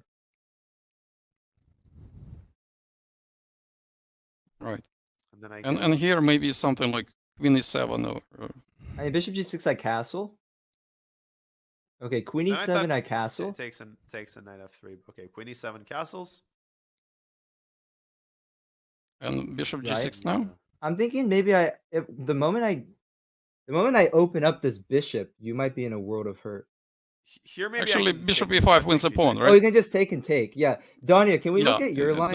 I'm calculating your line in my head. The line with bishop g6, castle, take, knight f3, take, rook b1, queen c3, take, rook c1. This line. One sec. So this is after. Sorry, my old. Yeah, bishop g6, castle, bishop b4, queen e4, knight f3, queen b2, rook fb1, queen c3, queen b7, queen c4, rook c1. What do you think about this, Sasha? I don't like it. I think I really like this because look, you can't defend on c5. Okay, look. yeah. Now I see that we are winning a pawn. Yeah, here rook c1. I love this for Kanin. This is the position you won in a team event. Black is just suffering. You're playing for 2 results. You're relaxing. The players for Slew are looking at Benjamin's game, worrying. This is exactly what you want. Yeah, looking very, very nice for Simeone here. He has to try to deliver. Sasha, we want to let you go and enjoy the games and root for your team. I do have one more question for you. Obviously, you're outrated on the bottom board, and you know, your bottom board, Masaiti Bessa, has a very tough task. How are you encouraging her to approach a tournament where obviously, realistically, she's going to lose some games? What is it like to be in her shoes and to get this kind of practice? And what does your team camaraderie look like overall? How do your teammates support each other and spend time outside of the rounds? Right. No, we have a great team, and I told Bessa before this round that she just needs to play her best chess and to play a long game. Of course, I know that she is a huge underdog, and overall our team is an underdog in this match. But at the same time, you know, I told our top 3 players that they should play for a win on all 3 boards. And that's our strategy for this match. And quite frankly, I mean, honestly, right now it looks pretty good for us. Honestly, I want to say it looks promising because the game between Matvishen, I thought maybe if Black gets in the move d5, we could see a 3 results game, right? It's a very complex Najdorf position. And that board 4 game between the one you mentioned, I think she's got a very solid opening. So, you know, it is still early moments here, but I don't think you could have asked for a better start. I agree. Yeah, thank you guys, and yeah, hopefully we will see more exciting chess, and I know we will. We'll keep a close eye on this match. Grandmaster Alex Onishuk, thank you so much for joining us, and good luck to Texas Tech. Thank you. All right. So Texas Tech has their work cut out for them, especially given how outrated they are on board 4. But JX, I think we're kind of smelling a potentially promising match here in the works. This could really come down to the wire, given how well Texas Tech is placed right now on board 2, especially. Yeah, I think also after on board 1, I would argue, like after Nico's move e5, which I still don't understand. Yeah. So yeah, I think they're pressuring on those boards. I think board 3 could go either way. And imagine if Masaiti is able to hold Akshat. Imagine if she holds a draw, how psychologically damaging that would be to Slew. We could be talking about a huge upset here. Yeah, and you just know, when you play a lot of team tournaments, you know that you can never take a result for granted. That's like the last thing you can do is just say, okay, we got a guaranteed win on this board. You just never know, because the player who's outrated has a lot less to lose and can very often punch above their weight. As, for example, UTRGVB is doing on every board, no matter who they're playing. So, speaking of UTRGVB... Speaking of which, can we go back to a Wanderers game? We haven't looked at it in a while. We most certainly can. I was thinking the exact same thing. That game is actually heating up. The top board between the UChicago UTRGVB match. Let's go to that game. A Wonder has the white pieces against Steve Wang. And Steve, I think, is slipping here with black in that Slav. Oh, man. And we foreshadowed this. We foreshadowed the move e4. We foreshadowed the move g5.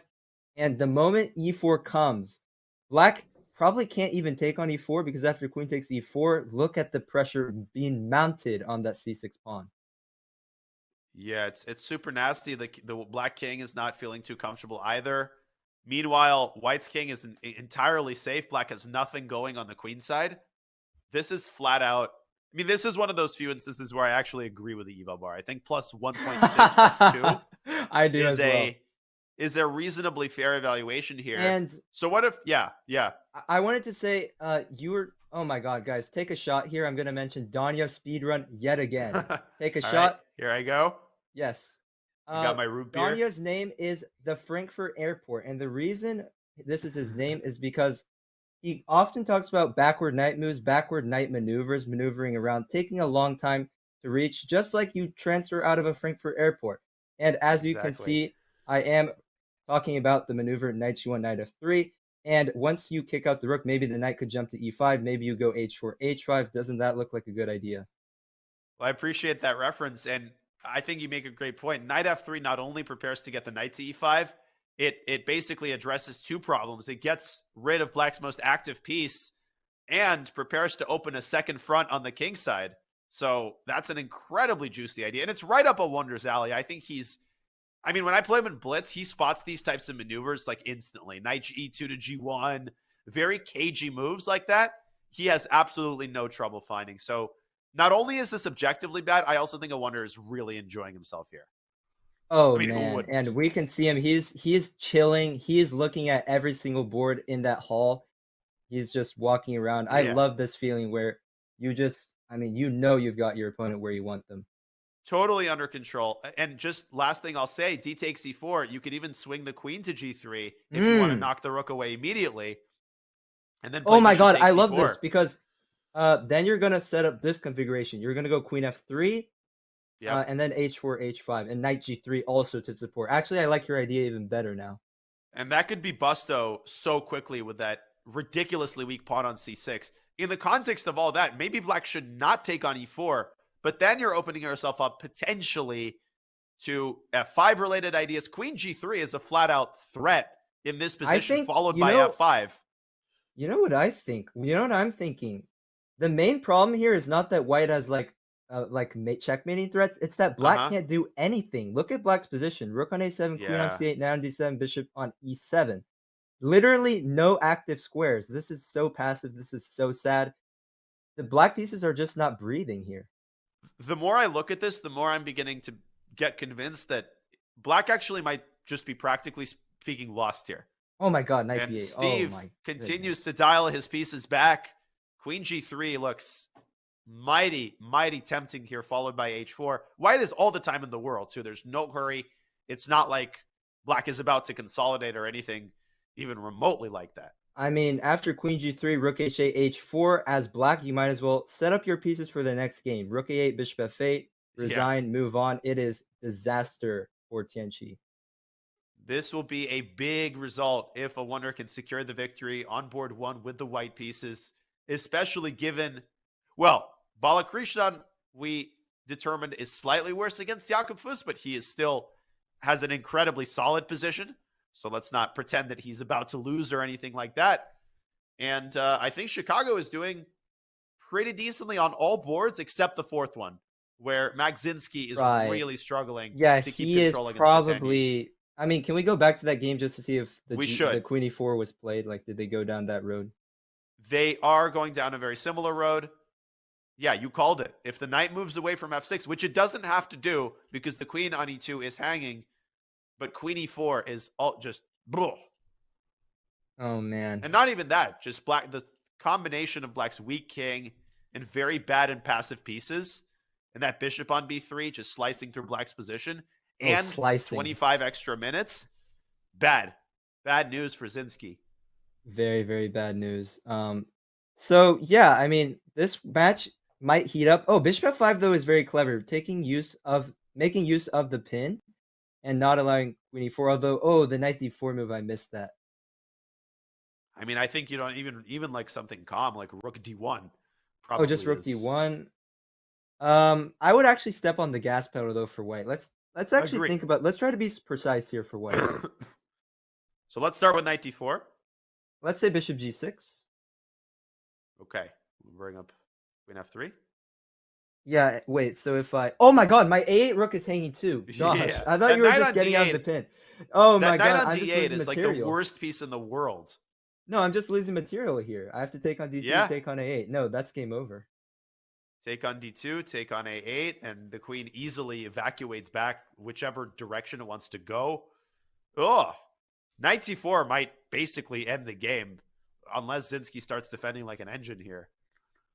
Yeah, it really might. Yeah, so I think this match is heating up. We see Wander's probably going to win for Chicago, but Black's going to get a win for RGV.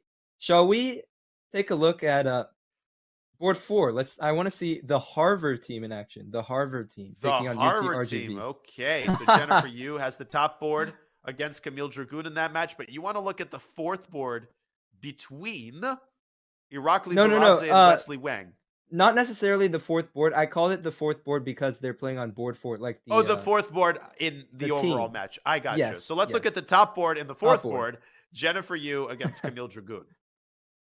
Jennifer Yu, another one of those players who on a good day can hold her own against just about anybody, but she is really up and down. Oh, yeah, we saw that. I think we saw that in this year's U.S. Women's Championship.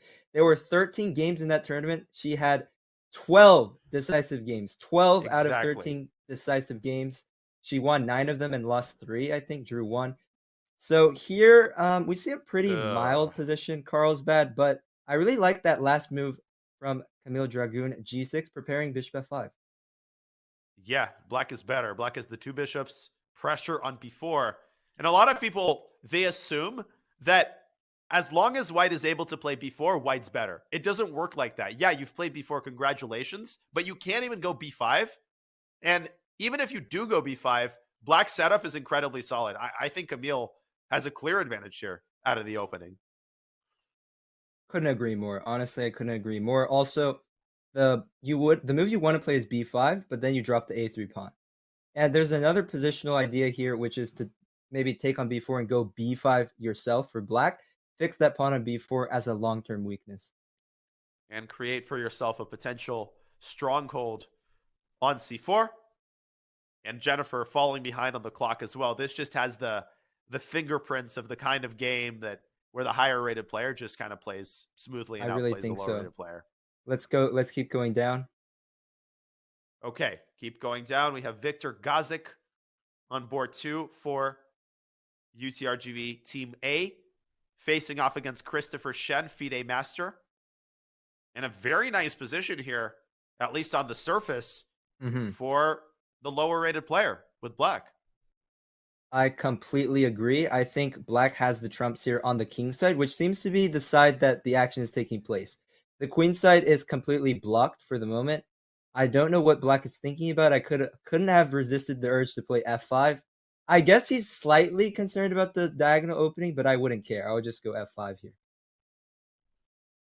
F5 here, which is a very classic idea in any situation like this.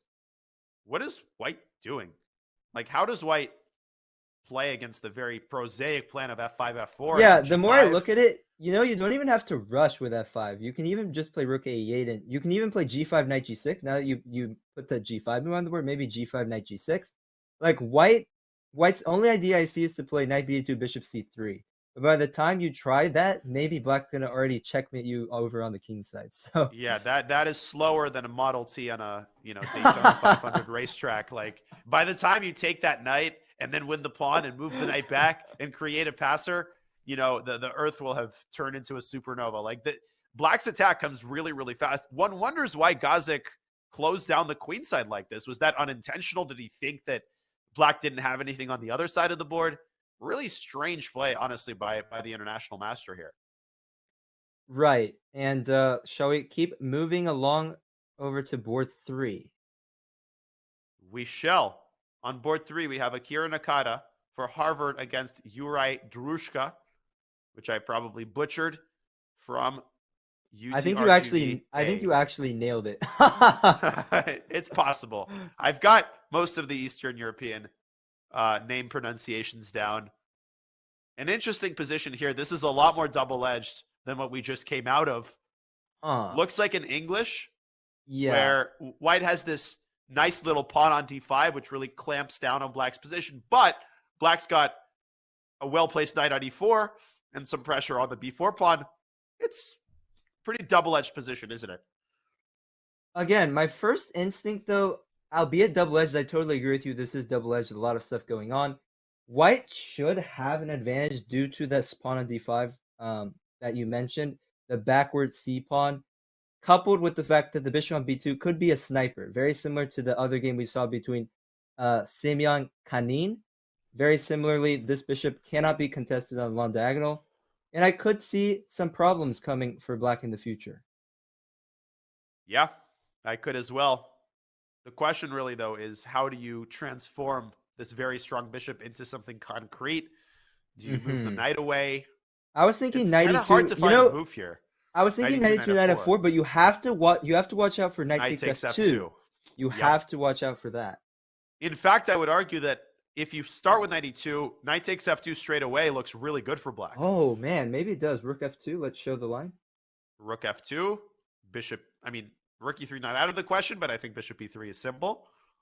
So, okay, I take on g6, hg, and I play... Sure. Oh, here's what's annoying. What's really annoying is that you have this option to take on b4 whenever you want.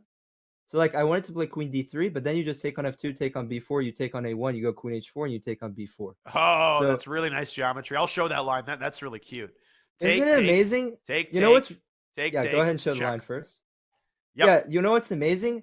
We had this idea already today. You remember the queen e7, queen b4, queen h4? Like, this is this geometry idea with the queen moving like a pendulum, swinging. I've not seen this in a while, but this is twice now today that we see it. That's honestly a great comparison, and I guess today is a day of chess geometry. This is a very highly charged position. This is the kind of position that leads to time scrambles, because both sides have a lot of weight that they're carrying, a lot of tactics that they've got to watch out for, especially white. This knight on d4, like Atlas, holding the weight of the world on his shoulders. If you move back to e2, you walk into knight takes f2. So Akira Nakata is kind of walking on hot coals here in a way. Well, we will continue the coverage of this fascinating match as well as all of the other key matches here at round 5 of the Pan American Intercollegiate Chess Championship. But first, we're going to go on another short break. And before we do that, we wanted to remind you that there is still time to register for the spring Sorry, I'm getting a little congested here. The Spring 2023 season of the Collegiate Chess League. If you are a university student and want to represent your school in the best online chess league for college students, sign up right now. Do not wait at all. Sign up this very second. Do not miss your shot to make history in the biggest CCL season to date. Use !CCL in the chat for more. Registration closes on January 13th, so do not procrastinate. And do not go anywhere. Stay at your computer screen because we will have more Pan American Intercollegiate action for you on the other side of this short break.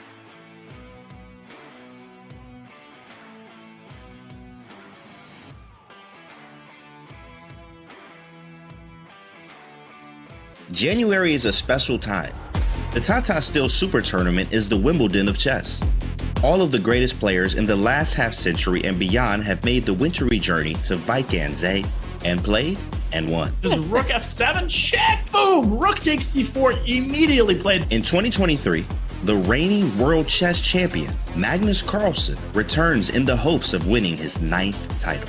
I think I'm ready. H1! And Rook instantly. H1! Tata Steel is famous for its tournament lineup, featuring a creative mix of superstars and super talents that always guarantees fighting chess. What a devastating moment. Chess.com will be bringing you the action, the drama, and the emotions live January 13th through January 29th. Don't miss history in the making.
Welcome back to the 2023 Pan American Intercollegiate Team Chess Championship. GM Daniel Naroditsky, GM Jeffrey Zhang, chopping it up for you today. It's round 5 of 6. We are watching the top teams jostling for the top 4 spots. The top 4 college teams make their way to the Final Four, also known as the President's Cup, the most prestigious tournament in all of college chess. And in the camera in front of you, you are seeing the faces of Grandmaster Benjamin Gladura with the white pieces and Grandmaster Grigori Oparn with the black pieces, representing Webster and Mizzou, respectively. The biggest matchup of the day. Both of these teams have won all 4 of their first matches and now are facing off against each other. Let's take a look at the current status of that match, starting with the top board. Jeffrey, I'm going to flip to that game. Take it away. What do you see?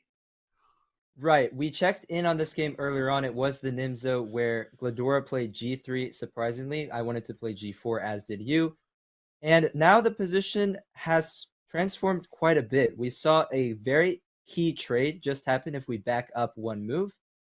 Sure. Yes. There was a trade here with Knight f4. And as I mentioned earlier in the broadcast, when the pawn structure changes, this is might very well be the most important thing in chess, because after Knight f4, ef4, the whole nature of this position has completely turned around. White now has this idea of playing Knight e5. You have a better grip of the center. Perhaps I would say like Bishop on e1 is bad, but maybe it doesn't need to be good in a way. Like you go Knight e5. Okay, he played c5, so the situation is different. But I was going to say you play Knight e5, you play Queen e3, and you play f3. And then, all the pieces are in the game. The bishop can just stay in the reserve.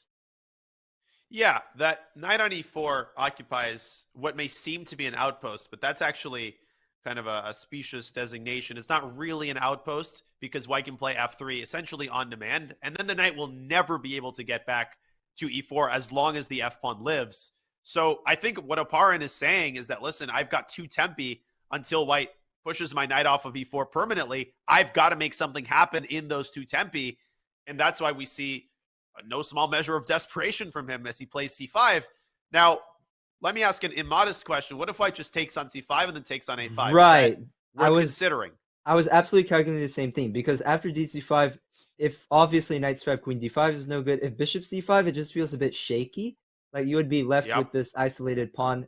Like bishop c5, knight e5, you would have to worry about b4 there. So that is why b takes c5. We're Mikhail Tal disciples here. We're not. We don't care about pawns on a5. Yeah, we're so real cool. We shoot straight. Whatever. Now However bishop that poem goes. a5. Oh, I don't even know that poem. Yeah, but after bishop a5, c4. What do you think Black could get those pawns rolling? That's, I think, the $1 million question. Otherwise, why did you play c5? How does Black get them rolling? Does he start with c4? I think you do. I don't really see another move. But let's say c4. Where do you put the knight? Probably you go knight e5?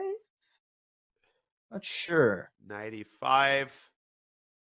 What a wild position. I have no idea who's I don't know better, either. what's going on. Yeah, who's better and why, right? Like, White is up a pawn, but I could imagine some compensation existing. Yeah. I'm So not does even Black sure take if on you E5, take or go not. I'm queen not sure. D5? Yeah, we're I'm really asking not the sure. same questions of ourselves. I feel like in a blitz game, I would prefer Black, but in a classical game, White might be better here. Yeah.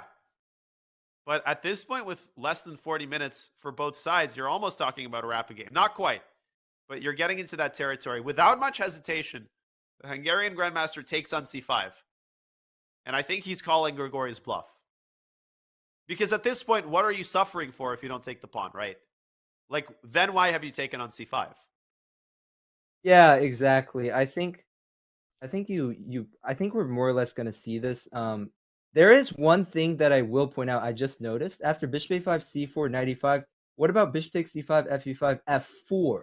Trying to blast. I was also up the thinking king side. that. Let's go back to our analysis board one more time because that's a super worthy line to look at. c4, knight e5, chop chop, f4. Okay, let's say I keep capturing. Yeah, I guess but queen oh f5. no. I'll show you what I want. Rook c6. Rook c6. Yeah, you're not messing around here. Oh my god. This is a Rebecca this is- Harris. This is a Rebecca Harris position. If I have this on the white side, yeah, there's only one side that I would ever entertain being on here, and it's not white. So maybe G4 I think you have has to, to go be the G4. move here, But keeping now the king side closed. I was gonna keep trying to open lines. I wanted to go h5. H5, I'll go G5, and No, Are you but queen thinking g4. about queen I'm G4? thinking about queen g4, going for the endgame, but maybe I get f3, I'm maybe not- g3. You don't buy it. You But- don't buy it. take an F3. Oh, I missed that. That's a good point. Because after gf3, king And- f3, I don't have any good checks.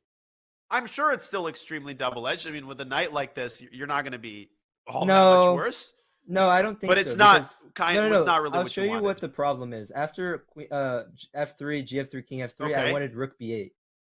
I wanted So rook in this b8. position, you wanted rook b or rook b3. But you go bishop b4, you just clog the toilet, as Hikaru likes to say. Just clog the b file.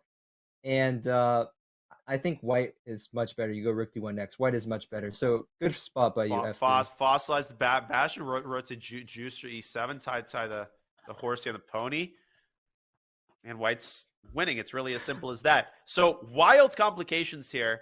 We don't want to get too far into the weeds here because there's a non-zero probability that white doesn't take on a5. I don't know what the alternatives are. Maybe the immediate knight e5 can be considered, but I think we should wait for Gladura's move before, jumping back into the abyss. By the way, the poem that I mentioned, it's only a 6-line. It's only a 6-line poem. I don't remember in what context I remembered it, but it's supposed to be about like a group of pool players and from the 60s and how they live. And it reads, "We real cool. We left school. We learned late. We strike straight. We sing sin. We thin gin. We jazz June. We die soon." It's by Gwendolyn Brooks. Oh my goodness. really I good one. vaguely remember this. That is really creative. Very beautiful. Yep. So Yeah, it's about no, it's, people. Is it about like people like troublemakers in school or? No, I think it's about people in the 60s who pursued a sort of a lifestyle of playing pool and gambling A bit too adventurous. at let's- establishments. To put it mildly. So it's a a bit too dark adventurous. poem, obviously, as the final line reveals it. It reads beautifully, but at the end of the day, it ends on a sad note. Mhm. So I don't know why I mentioned it at all. I know my brain worked. I'd probably check myself into an institution, but it is what it is. So we have a crazy position here, very complicated position in the top board, but let's not lose sight of the other boards. We have another Grandmaster matchup on board 2 between Antipov and Aram Hakobian. Shall we dip our toes into that one? Oh yeah, I don't recall if we checked this one before. Oh, we did. I remember it now. It was the Open Whoa. Spanish, but since then What a a- lot of developments. What do you think? What a blank show this is. Blank This show? looks really promising for white. Fill in the blank show. I can see the realization just dawning. That's the best feeling when you can just sense the wheels turning, Oh man, I think Robert Hess. Actually, Robert Hess is my good friend, so I'm not going to insult him too much. But that was a good one. Wait, what were you going to say about him? No, I can't say it. Like Robert Hess is going to replay the VOD, and he's going to show up at my door. So.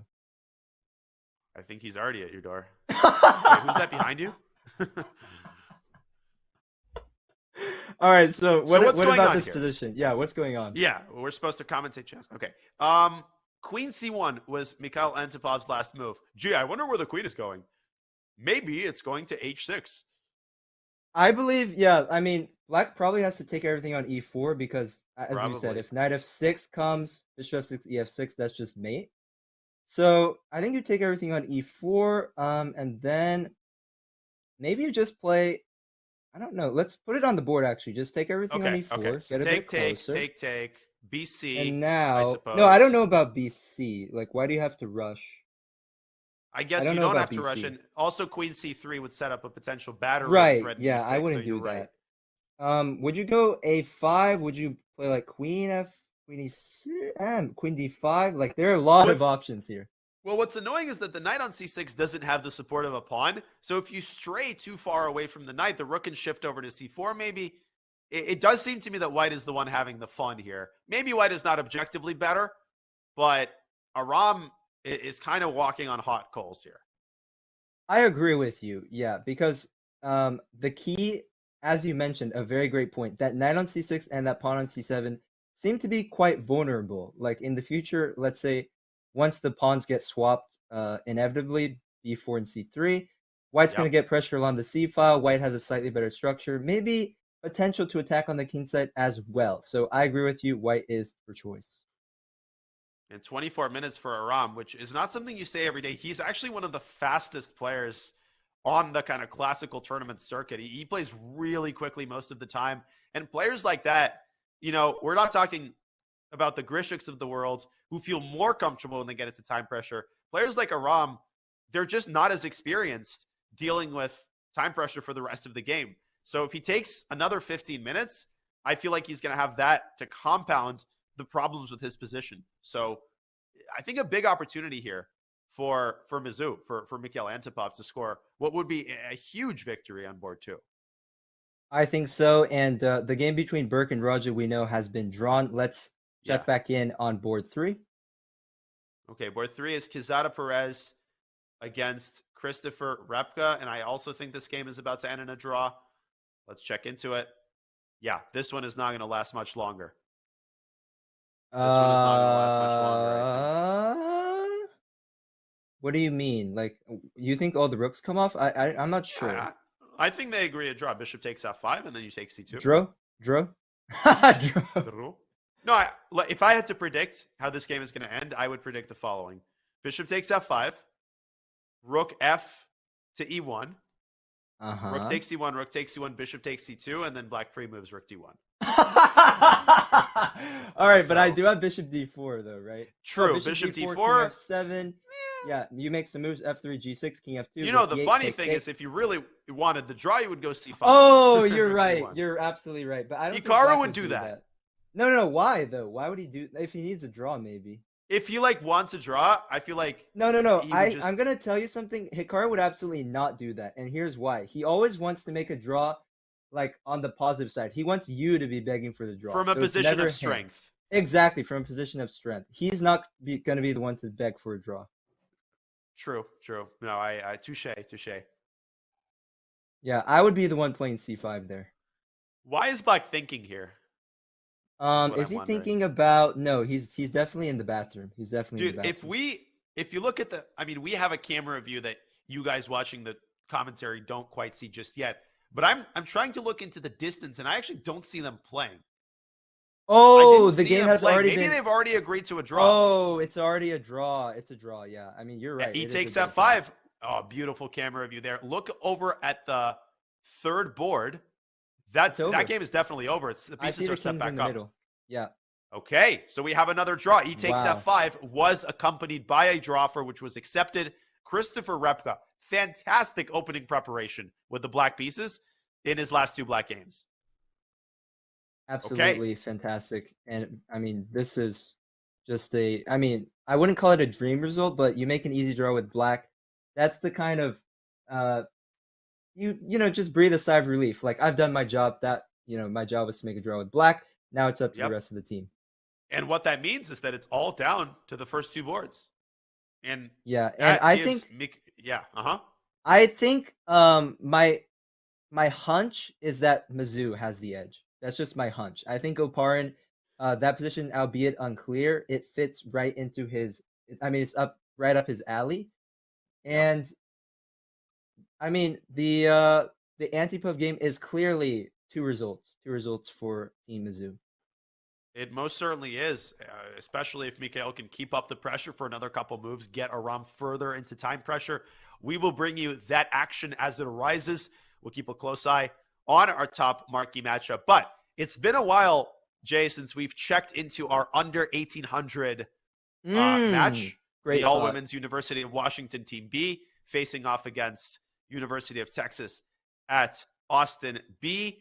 Let's have a quick look at all of the boards in that match, starting from board 1 between Somawane and Minda Chen.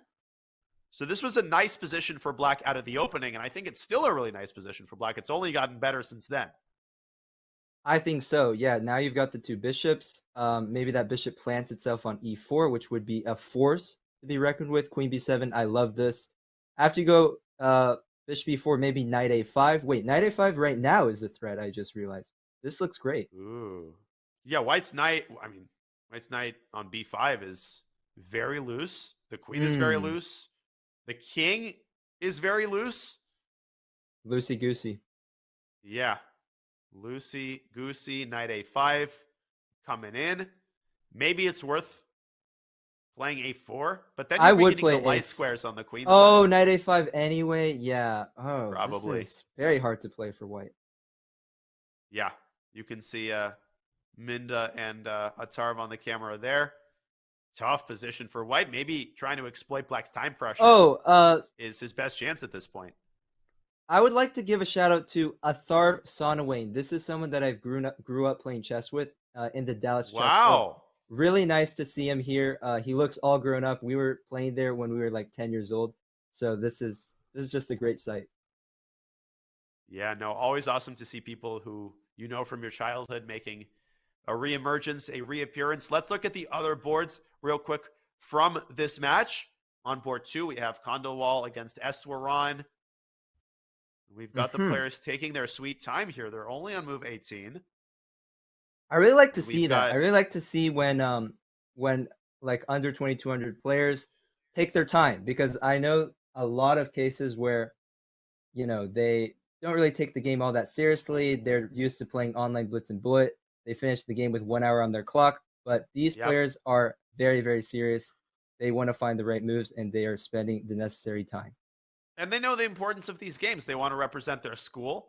And so even if had they been playing an individual game, they would have played faster. Here, they feel the weight of what they're representing. They think that they have a big opportunity to score a victory in the case of these two teams.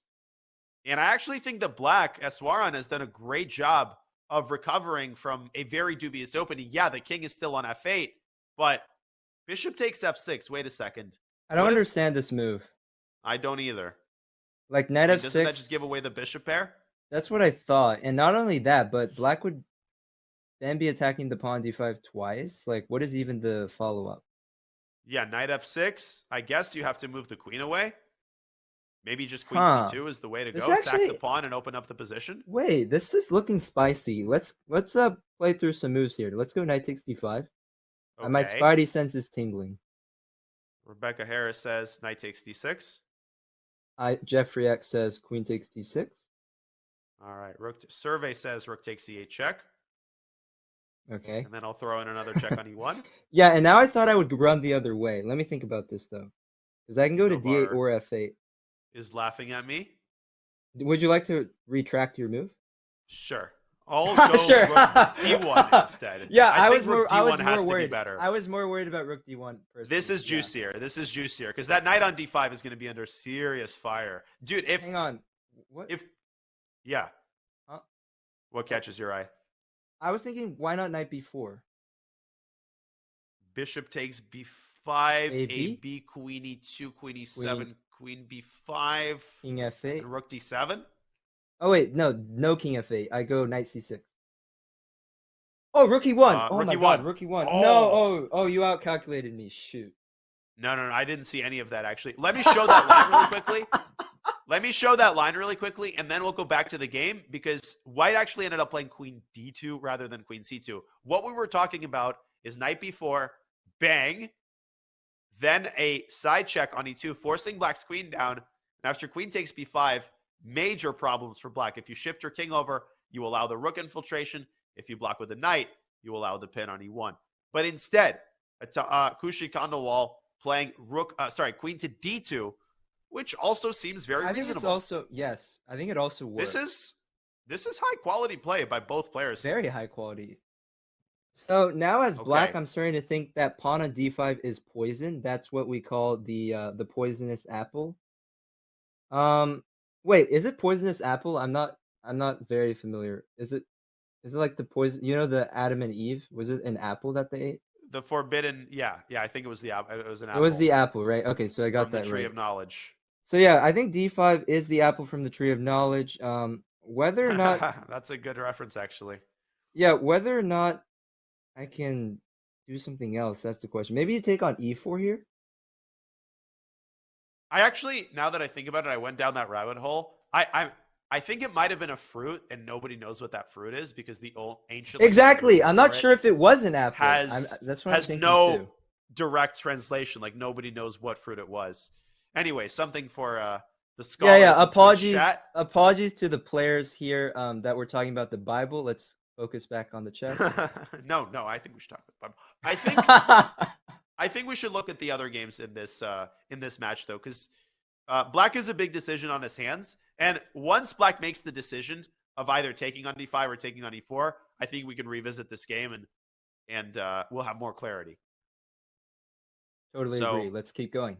So let's take a quick look at the other two boards here. We've got a totally overwhelming position on board 3. This is crushing initiative. Look at the last move. F4, F5. Counterattacking the bishop. Brilliant stuff by Srinivasan. Oh my gosh, gorgeous. So gorgeous. Oh, and now 94. Oh, 94. Goodbye. That is bye-bye, Dania. Bye-bye. Bye. Broke his webcam. Knight b to d6 and g4 are enemies at the door. 94 is 1-0. That's just giga. It really is. So that is going to be a win for University of Texas at Austin. That will probably be the first decisive game of the match. And finally, we have another soon-to-be decisive game, although it's not totally over. I think if Black is precise, it must be winning, but it's not that trivial because what you want is to get the rook around. But how do you get the rook around is another story. White, on the other hand, has an obvious plan of going bishop b6 and a5, a very patient move by Adhikari there. You know, there are some bizarre fortress ideas that exist. Like, let's say I go bishop e1. Watch this. Okay. Try to break me. Okay. You want me to try to win? Yes. Okay. Give me a second to think. Sure. Take your time. I'm going to be like the tree, the willow tree that doesn't break when the wind is howling. Yeah, king f1. Keep talking. Rook g7. Keep talking. All right, bishop f2. Okay, rook g4. King e2. h4. King f3. h3. Bishop g3. Rook back. All right, I resign. I broke. But you came close. I mean, if it weren't for rook g4 to g8, then Black would be losing. That was a good idea. That was a nice idea. Yeah, I think h3 is very important. Otherwise, White actually draws. Nice if you have to move the rook away, then you give up h4, and then it is actually a draw. So your point is well taken. Nice. Your point is well taken. This is not that easy, and precision is still required here for Black. Okay, hard to make any conclusions from this match, but looks like University of Texas at Austin has the advantage thus far. Looks like. Okay. Well, I think it's time for us to go back to some of the top games. Oh, can we? Yeah. Can we actually? I want to take a look at the. Give some love to University of Maryland College Park against the local team of mine, UT Dallas. I would like to check in on UT Dallas. I know a lot about their players. Board 5. By all means. So who is on board 1 for UTD? Is it David Brodsky? It should be David Brodsky. David Brodsky playing Sahil Sinha from University of Maryland. Wait a second. This does not look good for David Brodsky. Whoa. He's lost. What did he do? Let's go back. What did he do? This is a disaster. I thought Black was up in exchange, and I thought, okay, probably a drawish position. But no, he's got 2 pieces for a rook. No, this is over. I mean, it's 2 pieces and a pawn for rook. This is resignable. You had a relatively normal position. Oh, what a painful blunder. Look at this. What happened? Okay, whatever. He forgot. Look at how the minor pieces are stacked on the D file. He says, "Oh, I'll move the bishop with tempo." Bang! Oh my goodness! Oh, that is an easy one to blunder. Goodbye. You're threatening mate and the bishop. Donnie, you have to have a term for this. It's like when you attack a piece and you assume that it will move. What is that term called? Do you have a term? just like making an assumption, or yeah, I don't have like a snappy term for it. I want a if you're snappy asking. term. Yeah, yeah. After the broadcast, think of a snappy one. Okay. I'll That's keep your that in mind. Your That's a good homework. point. Your homework. Well, David Brodsky's homework is not to corner any more pieces this tournament because he's totally lost here. And this is going to be a big upset. It is. It is. Let's see what's on board 2. Board 2 is Brian Escalante Ramirez. Does that sound right? Does he go to UTD? Yes. Yes. Brian Escalante. He's actually a is transfer. about to win. Aha, that's a good win. Yeah, he transferred from Webster, so he is doing I don't remember which degree he's doing exactly, but he is attending UTD now, and that is a nice win. So probably 1-1. 1-1 here. Brian playing Bayan or Bijan. And on board 3, we have Andrew Zhang from Maryland against Aaron Grabinski, who I actually am very impressed by. I think he's one of those players nobody wants to face in an open tournament. Super dangerous tactical player. Oh yeah. Correct me if I'm wrong. I cannot correct you. Actually, we've played a lot of games on Blitz on chess.com, and he has a very high rating for his FIDE rating. I think it's about 2850. Yep. And he might actually be Tell me about underrated it. because he gives me fits. He gives me fits too. No, it's the same for me. And is he giving Andrew Zhang fits here? Actually, maybe not. This is a pretty double-edged position. So I was initially thinking like Black's going to go D5, shut down the bishop, Me but too. that bishop can just go to B1, transfer diagonals, and the B1 H7 diagonal also could be promising for White. I would still go D5. Yeah, rook E2. And then, wait, apparently there's... Oh, no. Bishop takes B8. Oh my goodness! Wait, Which I saw. I saw that the bishop was saying. I just forgot that the rook is undefended here. Yeah, I mean, I missed that too. But like, still, it might be. Is it getting late in the broadcast or what's going on? Yeah, it is 10:30, which is pretty early, but let's pretend it's late. So Yeah. I guess if D5 is not an option, then maybe you can move the rook away from B8 and prepare it. But like you said, Bishop B1 looks like a pretty unpleasant option.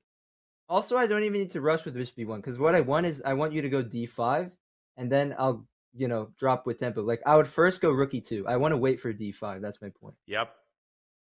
Yeah. Wait for D5 and then go Bishop B1 so that it's exactly worth spending the tempo to do that. No, I think despite Evalbar giving a slight pull for Black, I actually think practically it's quite a difficult position to handle. White's got the bishop pair. I mean, the light square control. The engine is always, greedy guy, very greedy guy. Pawn is a pawn. That's why it's showing like this. Okay. And on the final board in this match between UTD-B and UMCP, we have Yuxta against Sam Shank. Whoa, Sam Shank is up 30 minutes on the clock, but looks like White's got the big pawn majority on the queen side. Yeah, definitely. I personally don't know how to evaluate these kinds of positions, right? Like Black has the 5-on-3 on the king side, White with the 3-on-1.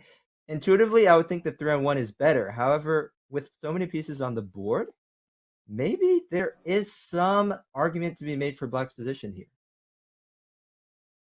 Yeah, no, it's far from. I think that is reflected in White's time usage. Black is very, very active. The bishop could come out to c5. Yuxta trying to solve his problems concretely.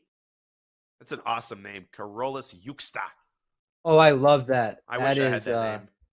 Oh, I was gonna say a bad word, but let's just say that is a very, very Giga Chad name. I couldn't think of anything. Sorry, Giga Chad name. Oh, it most certainly is. And that knight on b5 is a Giga Chad knight. Because if Black just nonchalantly takes on b5, this is an instructive situation where, yeah, White's got doubled pawns, but you're now saddled with a tremendous weakness of the a7 pawn. This is out of the question for Black. Mm-hmm. But if you don't take, then I guess you have to play bishop c5. And you're kind of hanging by a thread there in the center. Yeah, bishop c5. The issue with bishop c5 is Black wouldn't have a threat. Like knight b5 would be met with rook d8 and bishop c5. Yeah. So White would have a free hand. Like maybe you can even play tactically with f4, I'm wondering. Does f4 work? Bishop c5, f4.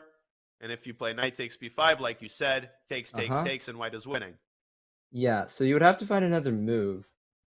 No, this is This is nasty business for black, and I think this is exactly what higher rated players need to do. You put a lot of practical pressure, you make your lower rated opponents start to panic.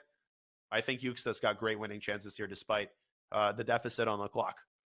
Yeah, definitely an interesting match, and we have an interesting guest. We do indeed. We have Grandmaster Alejandro Ramirez Handi in the studio. This is going to be fun. Alejandro is always fun. And Alejandro, of course, is the head coach of St. Louis University. We're going to flip over to the top board in SLU, and we're going to welcome Alejandro Ramirez to the studio. Pleasure to be here with both of you. Very stressful tournament, but happy to be here and finally fighting it out. We have a very tense matchup here for us because we are on the verge of elimination, so we need to do well in the last two matches. I think yesterday, I don't remember who it was, but Theodore said the coach. Well, no, sorry, Machia. Yes. Yeah, Bartek Machia. So in these situations, the coach feels a lot more nervous than the players. Would you agree with that assessment, Alejandro? Yeah, definitely. Having played the Pan Ams as a player and having experienced the Pan Ams as a coach, it's so much easier as a player. I mean, the coach tells you when to play, tells you just show up and you play chess. It's the same as always. But for the coach, you see like a year of preparation going into this. You're trying to figure out how to get into the Final Four. You feel your salary go away if you don't make it. So it's very stressful for us. But it's very rewarding to see the players here. Alejandro, when you mentioned the prep, I thought you were going to say a year of prep being wasted by your players. Sometimes the players forget their prep. You know, they're worried about their homework. My first question to you, I have a lot of them, but what was your maybe favorite memory from playing the Pan Ams as a player? Oh, that one I think is pretty easy. Even though we had a lot of fun Pan Americans, I think the last one that I played in Wisconsin is my favorite one. Because, first of all, I had been playing for UTD for a long time, and it's the first time that we won it with a perfect score. We actually won it with 6-0.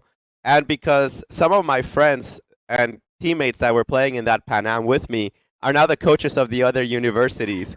So I won that Pan Am with Christian Kirilla as my second board and Julio Sedora as my fourth board. So it's kind of like it goes way back. What a coincidence. Wow. A coach's team.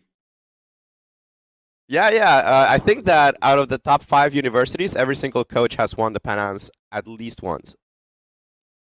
I'm not sure about UTD. I'm not sure about, or like as a player, you mean? As a player, yes. As a player, yeah, that might be correct. Danya, did you have a question for Alejandro? Well, definitely, and I will mention that the top board here between Nico and Alexei Sorokin is about to end in a draw. So as we talk to Alejandro, I'm going to flip on the second board, which is really heating up. Your boy Benjamin Bach, Alejandro, is in a fair amount of trouble here, so it seems.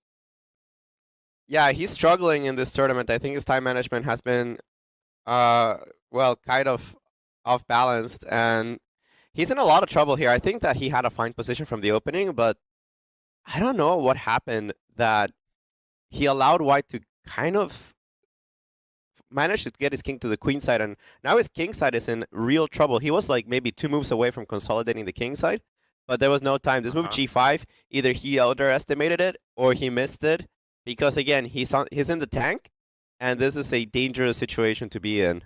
I honestly, I think for sure he missed it, and I think that unfortunately for you, Alejandro, Simeon Canin is playing a brilliancy this game. I think he's played absolutely brilliant. Yeah. The move knight g5, the move h3 intermezzo, the move knight h7, the move g4, the decision to castle long, and then this move g5, sacrificing a pawn in order to blast him in the g file. Really, really nice stuff. We'll see if Benjamin can really lock down on defense here. Yeah, we're going to have to need a little bit of a miracle. The more I see this position, the worse it gets in my eyes. This bishop on b2 is so powerful. Did he play queen f7, or is this analysis? He played it. He played it.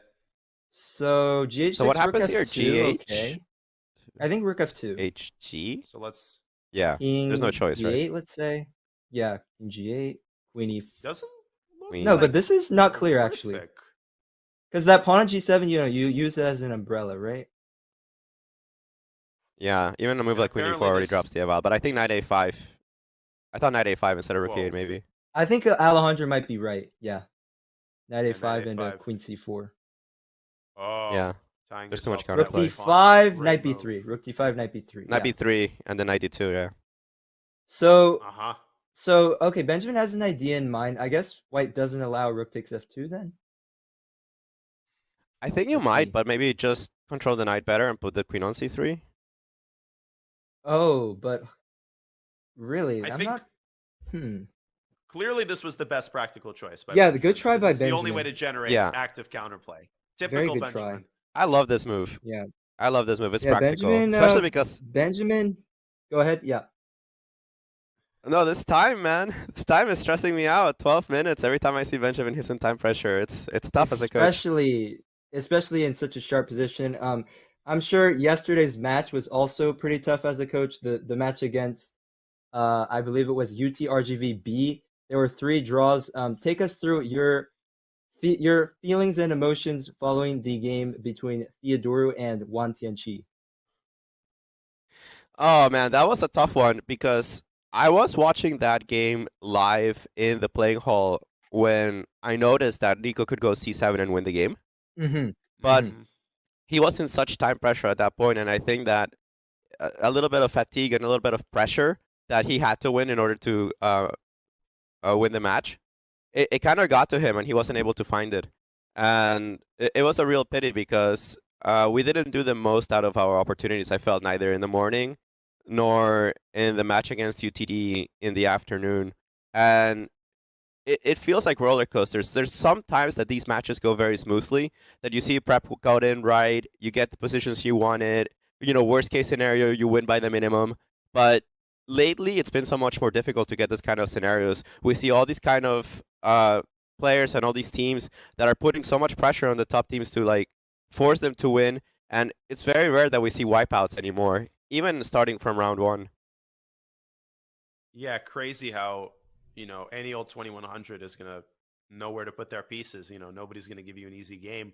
I had one more sort of general question, Alejandro, in terms of, your team camaraderie and what you as a coach with a tremendous amount of tournament experience tend to emphasize. So 2 related questions. How often does the SLU team kind of meet for training, and how disciplined is that process? And second of all, as a coach, what sorts of skills and what areas do you emphasize and do you encourage your teammates, your team to work on, both in terms of the chess itself as well as in terms of balancing chess and academics?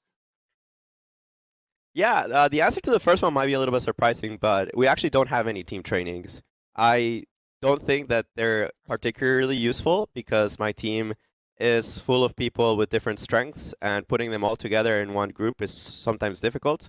I also feel that it's better to give the students the tools that they need to put them in a path of, okay, you need to fix this, this, and this, than to try to cram in 2 hours of work in a week, and instead focus on what they want to do and give them the resources to do it. If you see people, I try to hire people that are very motivated about chess. If you see people like Nicolas Theodoro or Benjamin Bock, I mean, there's no real need to put them in a training session. They're basically online all day, every day. You can see them Grinding, follow blitz, the games. Yep. Grinding blitz against you guys. So, I definitely follow those games. We sit down, we talk about them. We go over a lot of chess over in individual tournaments where we have this budget where we can travel and practice in different events. The players, of course, are top elite players. They go to all these tournaments. So they have all this practice. And what ends up happening is that I do more managing than I do training. I'm telling them, okay, this is maybe too many tournaments. Maybe pull back a little bit. What about other commitments that you have? How's your academic life going? And there's a lot of balancing that has to be done for a player that is, well, not only playing against other 2600s, other top players in the world, but is also trying to get a master's degree. It's a pretty difficult thing. So we try to balance all these things, and we try to find people that are interested in bettering themselves in both fields more than just in one. Very, very good insights, Alejandro. talk a little bit about the pressure on your board 4. Akshat Chandra is coming in as an overwhelming favorite on rating. I mean, if I were Akshat's coach, I would say, like, if you can't win this game, buddy, I mean, there's a problem. I mean, I'm not going to tell him that, but I definitely am going to think that because, well, this is the reason we are stronger than our opponents, right? Like, I mean, if you see matches 1, 2, 3, they're pretty even. Even though we have 2 whites, it's not really going our way in the top 3 boards so far. But this is where we need to make the difference, right? We are up. I don't even know how much rating this is on our opponents. We need to convert. I mean, this is, yeah. Alejandro, I do not like his position. I don't like his position at all. I like his time situation, though. Well, yeah, but this is Akshat Chandra. Akshat Chandra with 37 minutes. This has never happened before. I have never seen it. I mean, I would think the clocks should be the other way around, yeah? I thought this was a mistake, yeah. Yeah. No, I went into the playing hall to make sure that it was not flipped, but it's correct. It's actually AK with a ton of time. So I think that, honestly, the position is not great for black. You can see that white has free play. The light squares are very vulnerable.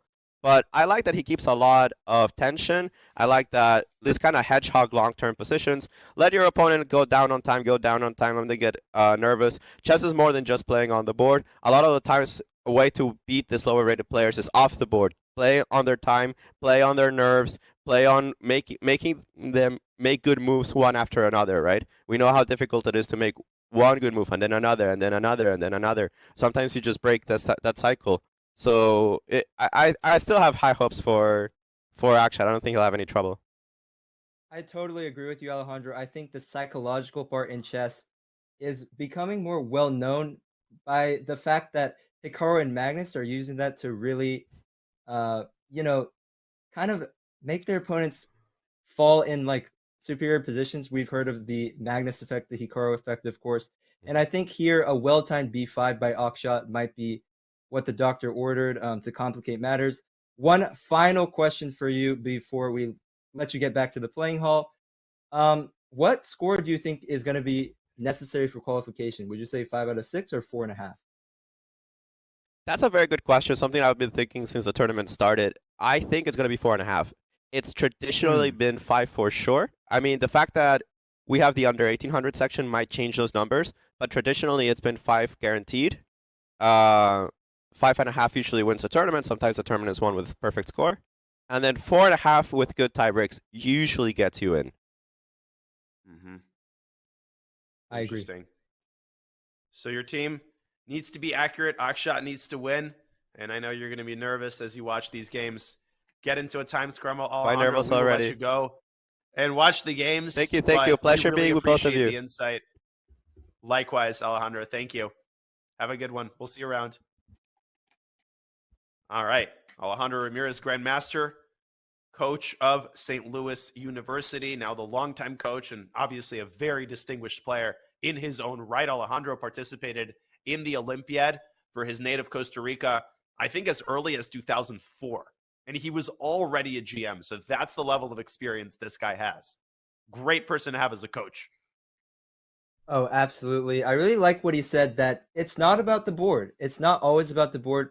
Sometimes you play off the board, and Akshat maybe taking advantage of the clock here, maybe bluffing his opponent a little bit. Maybe he's scaring him with some knight h7 or scaring her with some knight h7, knight g5. So yeah, a lot could happen. Now he goes rook cd8. Maybe he wants d5. I think for sure it's going to be interesting, but anything can happen. I think at this one, Akshat is kind of just like praying for some sort of nervous move by his opponent. My guess is that Masaidu should play knight c3, and then maybe Akshat wants to play e4 and try to squeeze a knight through to e5. That's what you need to do in your opponent's time pressure. You need some sort of imbalance. And already e4, I think, allows bishop h6. Oh, so already yeah, I think it was a misstep because now after bishop h6, the e4 pawn. The e4 pawn would be under attack. You don't want to play f3. That's what Ben Feingold would be scowling at that move. Or is it scowling? No, not scowling. Scouring. You're the vocab expert. Which one's correct? He would be, I don't know, sneering at that move. Maybe? None of the above. Wait, this reminds me of an SAT question, like fill in the blank. Scowling, scouring, sneering, or something else. None of the above, right? Jowling. Yeah. Yeah. there's What a is lot the of correct? words. What is the precise word?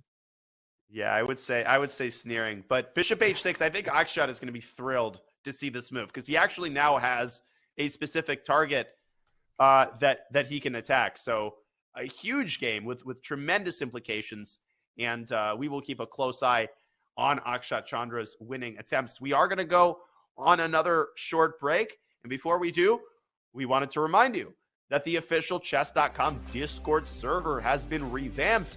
It's a fresh new look, lots of new features and more. Join us at go.chess.com/Discord and make sure to connect your Chess.com account to earn unique flair. Use !Discord. That's !Discord in chat for more information. Stay tuned. Sign up for Discord. Make sure to keep tabs on all the great new developments. Stay in the loop. Well, we hope you stay in the loop here at the 2023 Pan American Intercollegiate Chess Championship. We are watching round 5 of 6, and the games are beginning to reach their climax. Do not go anywhere. We will have more Pan American action for you on the other side of this break.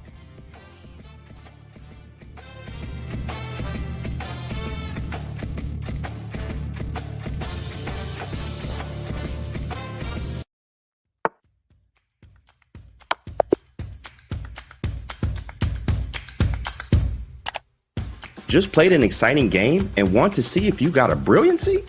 Or maybe where you could have improved? Chess.com's game review is just a click away. Game review is a fast, fun, and instructive guided review of your games. See your accuracy and your opponent's accuracy. Check out the eval graph for an instant overview and scroll down to see how many great moves, best moves, blunders, and yes, brilliancies you have played. Learn from Chess.com's coach who gives move explanations, opening statistics, and shows you the best lines of play. With retry mistakes, you can get another shot at finding missed opportunities. Try Game Review today on web, iOS, or Android.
Welcome back to the coverage of the Pan American Collegiate Chess Championships. We are hitting the home stretch.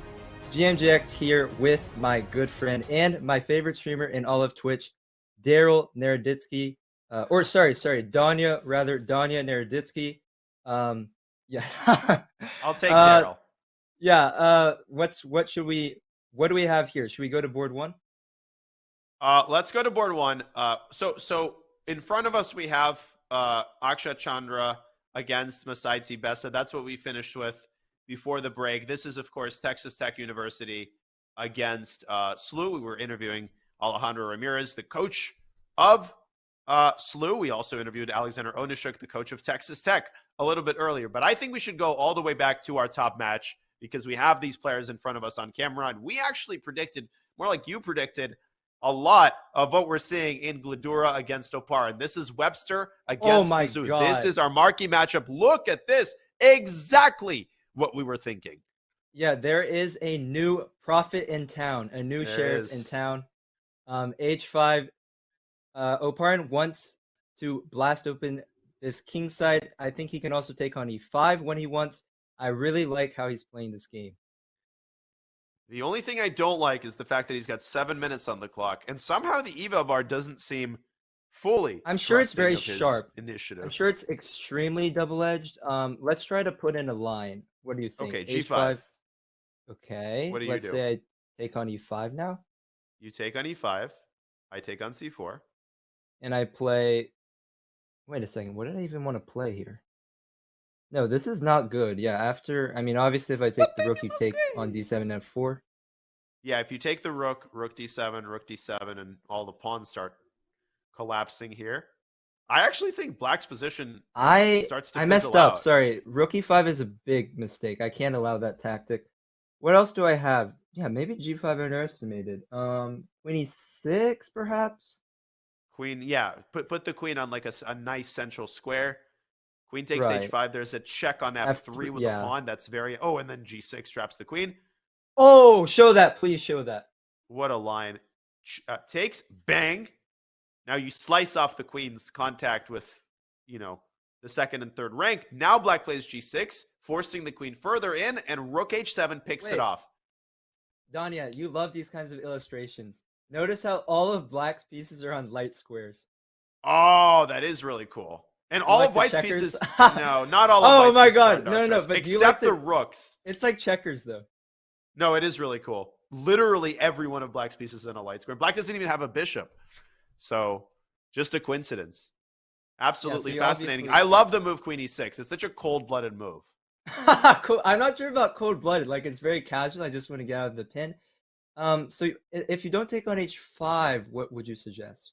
What do I do? Well, White can play in a casual manner as well. Well, can I, though? Because Queen takes C5 is sort of a threat. I mean, not something I just want to allow. So maybe Bishop D6? Oh, that's a clever move. Yeah, Knight D6 would then open up the Queen's eye to the D5 pawn. Exactly. What about Queen G? I mean, it's just so hard in these types of G6 positions to even know what you're looking for because there's just 1,000 candidate moves on every move. Exactly, totally. Yeah, And my head is Rook spinning. D8 is the best move. My head is totally spinning because White doesn't have a clear threat, Black doesn't have a clear threat, but you can feel the tension in this position.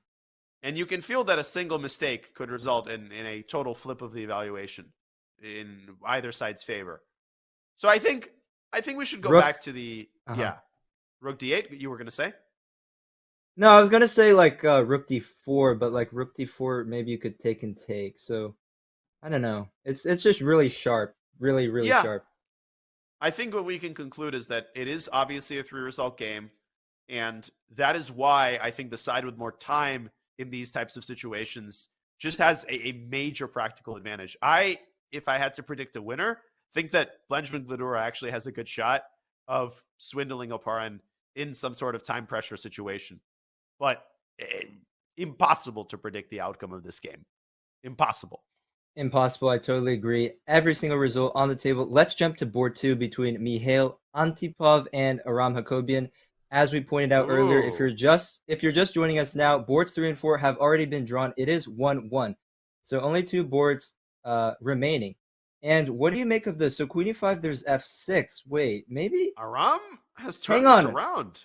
didn't we? I actually said that this was a 2 results game. Now it's a 2 results game the other way. I don't think white can win this position. Something has gone wrong for Mikhail, and we might remember in our previous broadcast he had something similar happen. Yeah.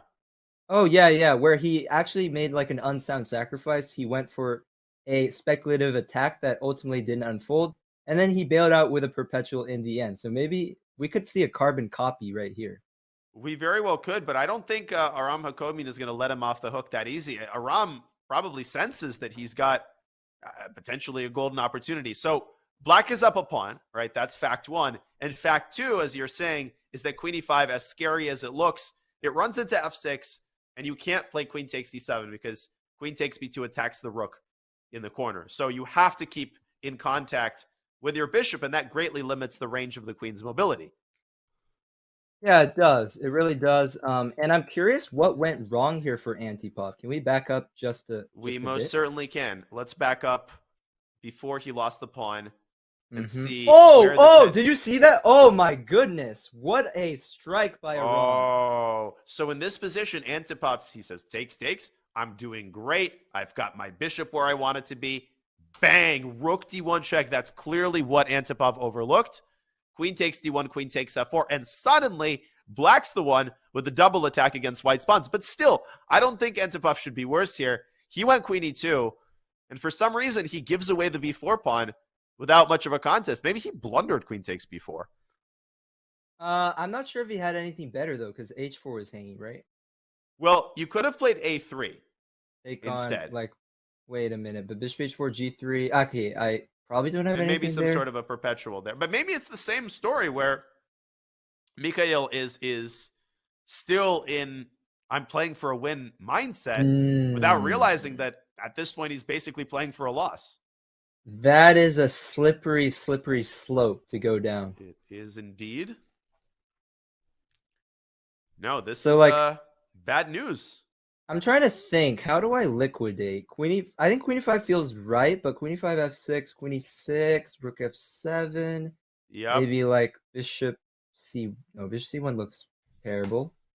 What do you do in that position? The bishop doesn't have any squares. On Yeah, this that's guy. what I'm realizing. Black Like, plays f6. so I said bishop, and I'm like, wait, no, not there. So It's like Magnus's game against Alexei Serrana from the. Oh World my Blitz. God, that's such a great reference. Yeah, tell the story. So Magnus was playing Alexei Serrana. By the way, I think Magnus had a win at one point. It was in the World Blitz just now. At some point, Alexei was up in exchange and he was attacking Magnus's bishop. So Magnus grabs his bishop, and the bishop has like a bunch of squares, but all of the squares are either defended or, they fail for tactical reasons. So Magnus is just like holding his bishop and he's circling it around the board. He's like, where the heck do I put it? He eventually realizes that he loses it wherever he puts it, and he resigned. You should watch the video on YouTube. You should. It was covered by Chessbase India. Shout out to Sagar Saw. He does an absolutely phenomenal job there. Chessbase India, they did great coverage of the event. Many great videos from the World Rapid and Blitz. Go check it out. Yeah, Chessbase India always brings the heat to every tournament. Great footage, whatever you really want, interviews, all that jazz. So, in any case, it looks like Aram is firmly in the driver's seat. He's got some winning chances. And this game could be a massive turnaround. And let me guarantee you that both of these players are super nervous right now. They know what's on the line, and they're going to give it their all as they enter the time scramble phase.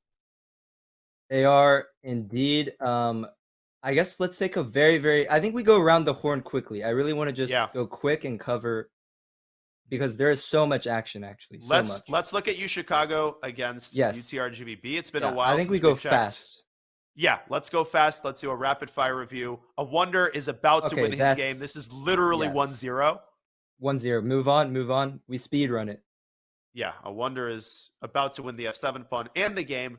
Board 2, Jakub Fuss against Praveen Balakrishnan. Ooh, I think they might have agreed to a draw because I haven't seen an update in this game for a while. This was a repetition of moves. Yep.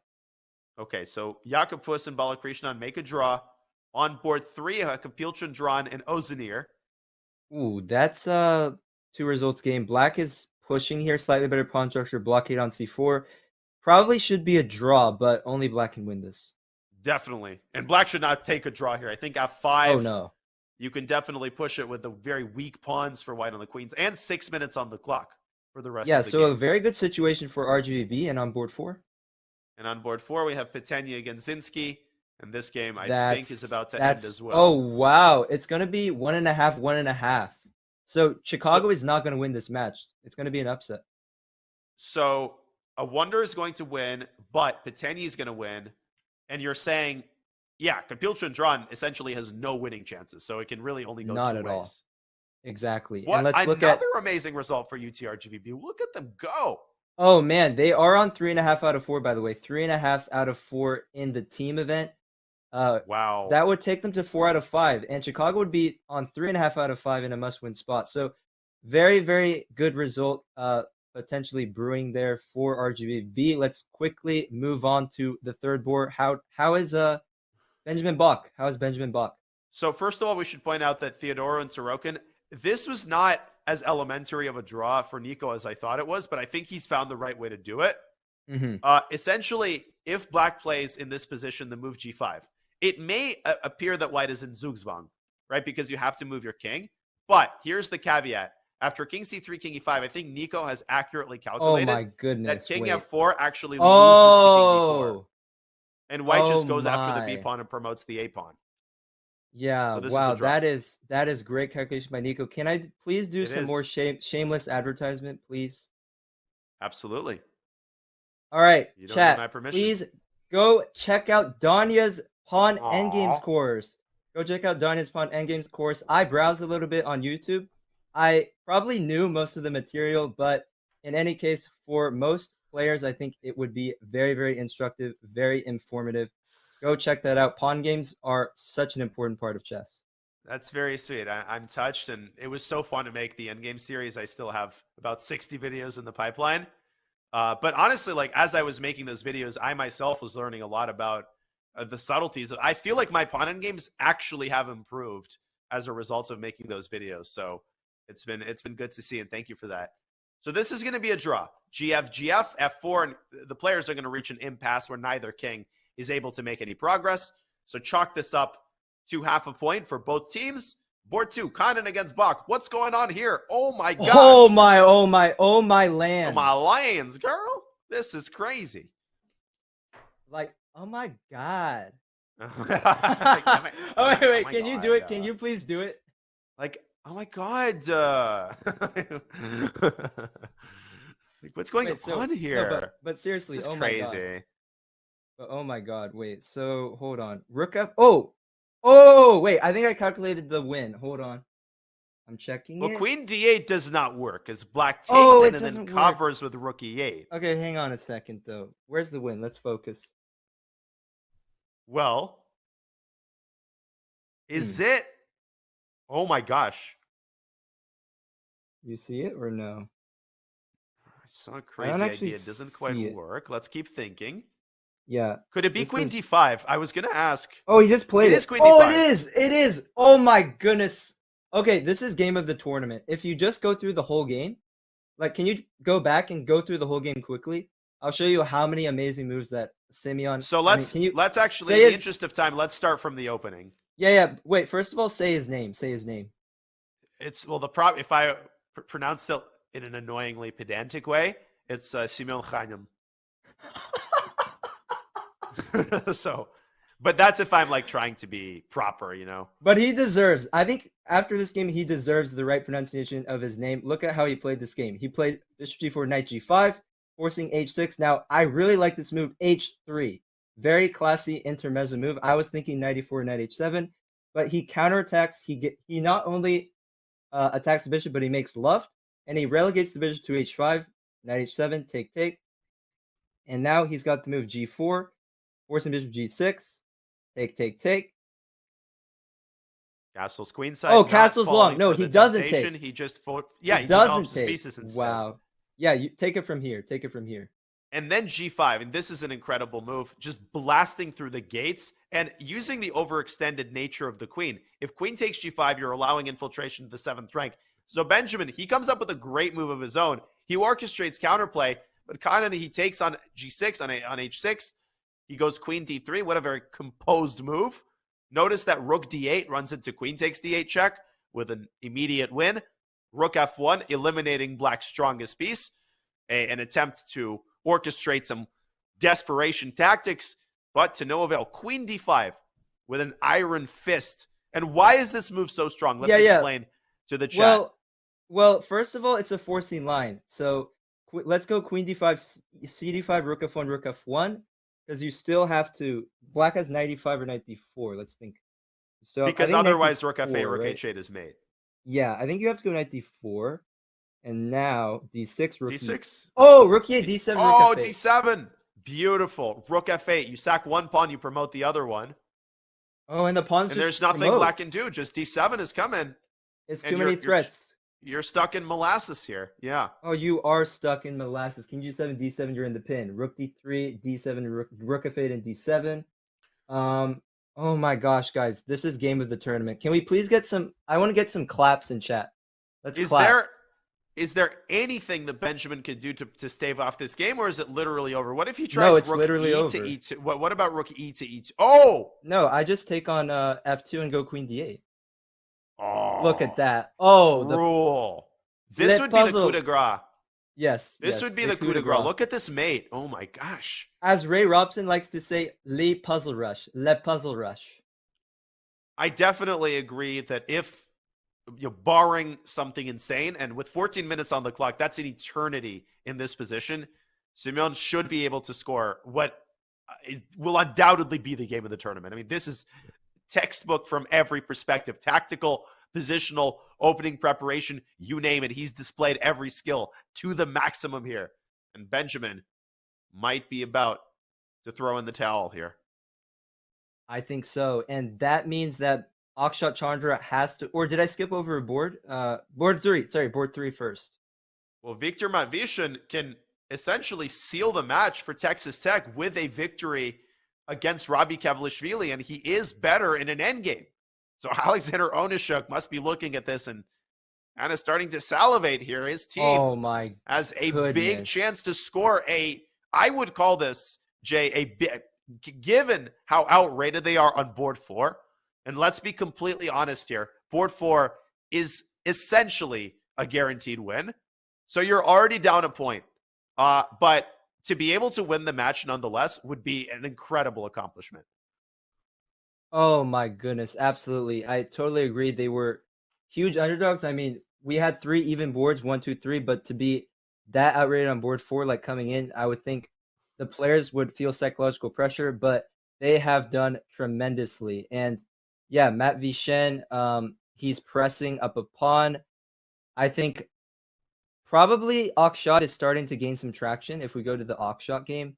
Yeah, and I was thinking maybe we should wait for Benjamin to make a move here. I don't know if we should wait for this game to end. Or I don't think so. I think we go. I think we go, actually. We can entrust the rest of the I trust that he finishes it off. And I will keep an eye on this game. If anything crazy happens, we will switch right back to this game.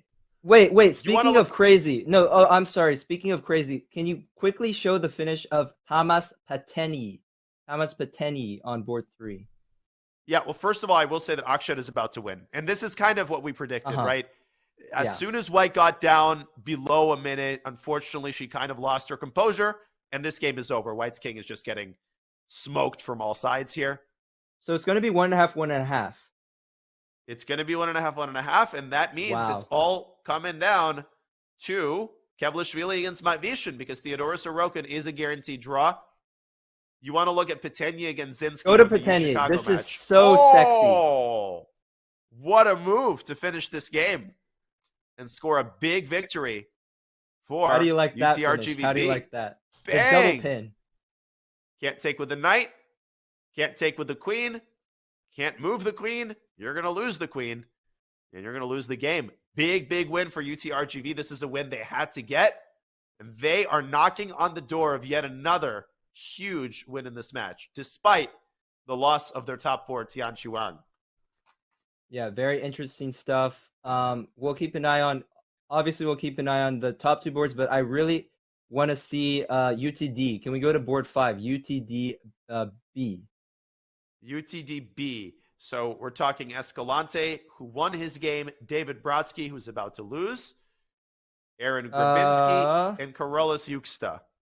Yeah, I just got a quick look at it. I think Yuksta is pressing on his board. Probably he'll win this game. It's the one with the end game with like the pawn majorities.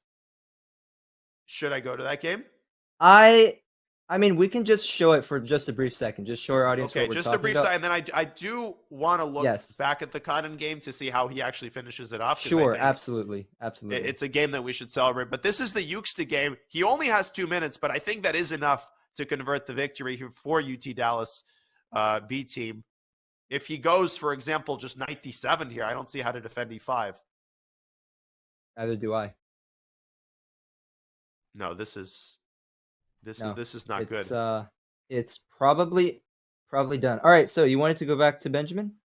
Yeah, let's take a quick look at how that game actually finishes. Benjamin is down to 6 seconds. He's about to make a move. He doesn't see what to do. I think this one's over. He takes on d5.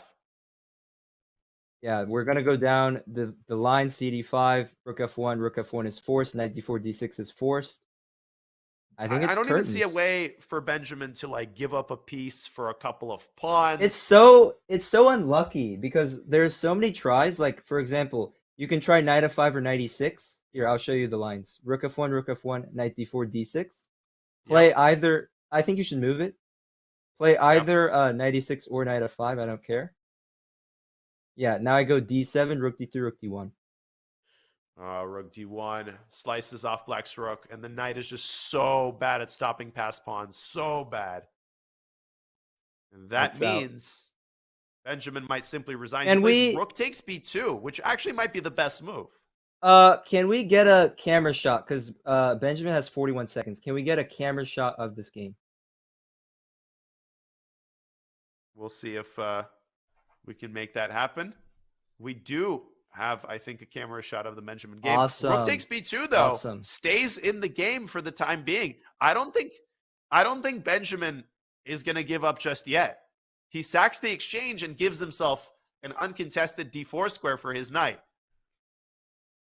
Yeah, this is a good try. It's a good try, I would say. Like king b2, you go knight d4.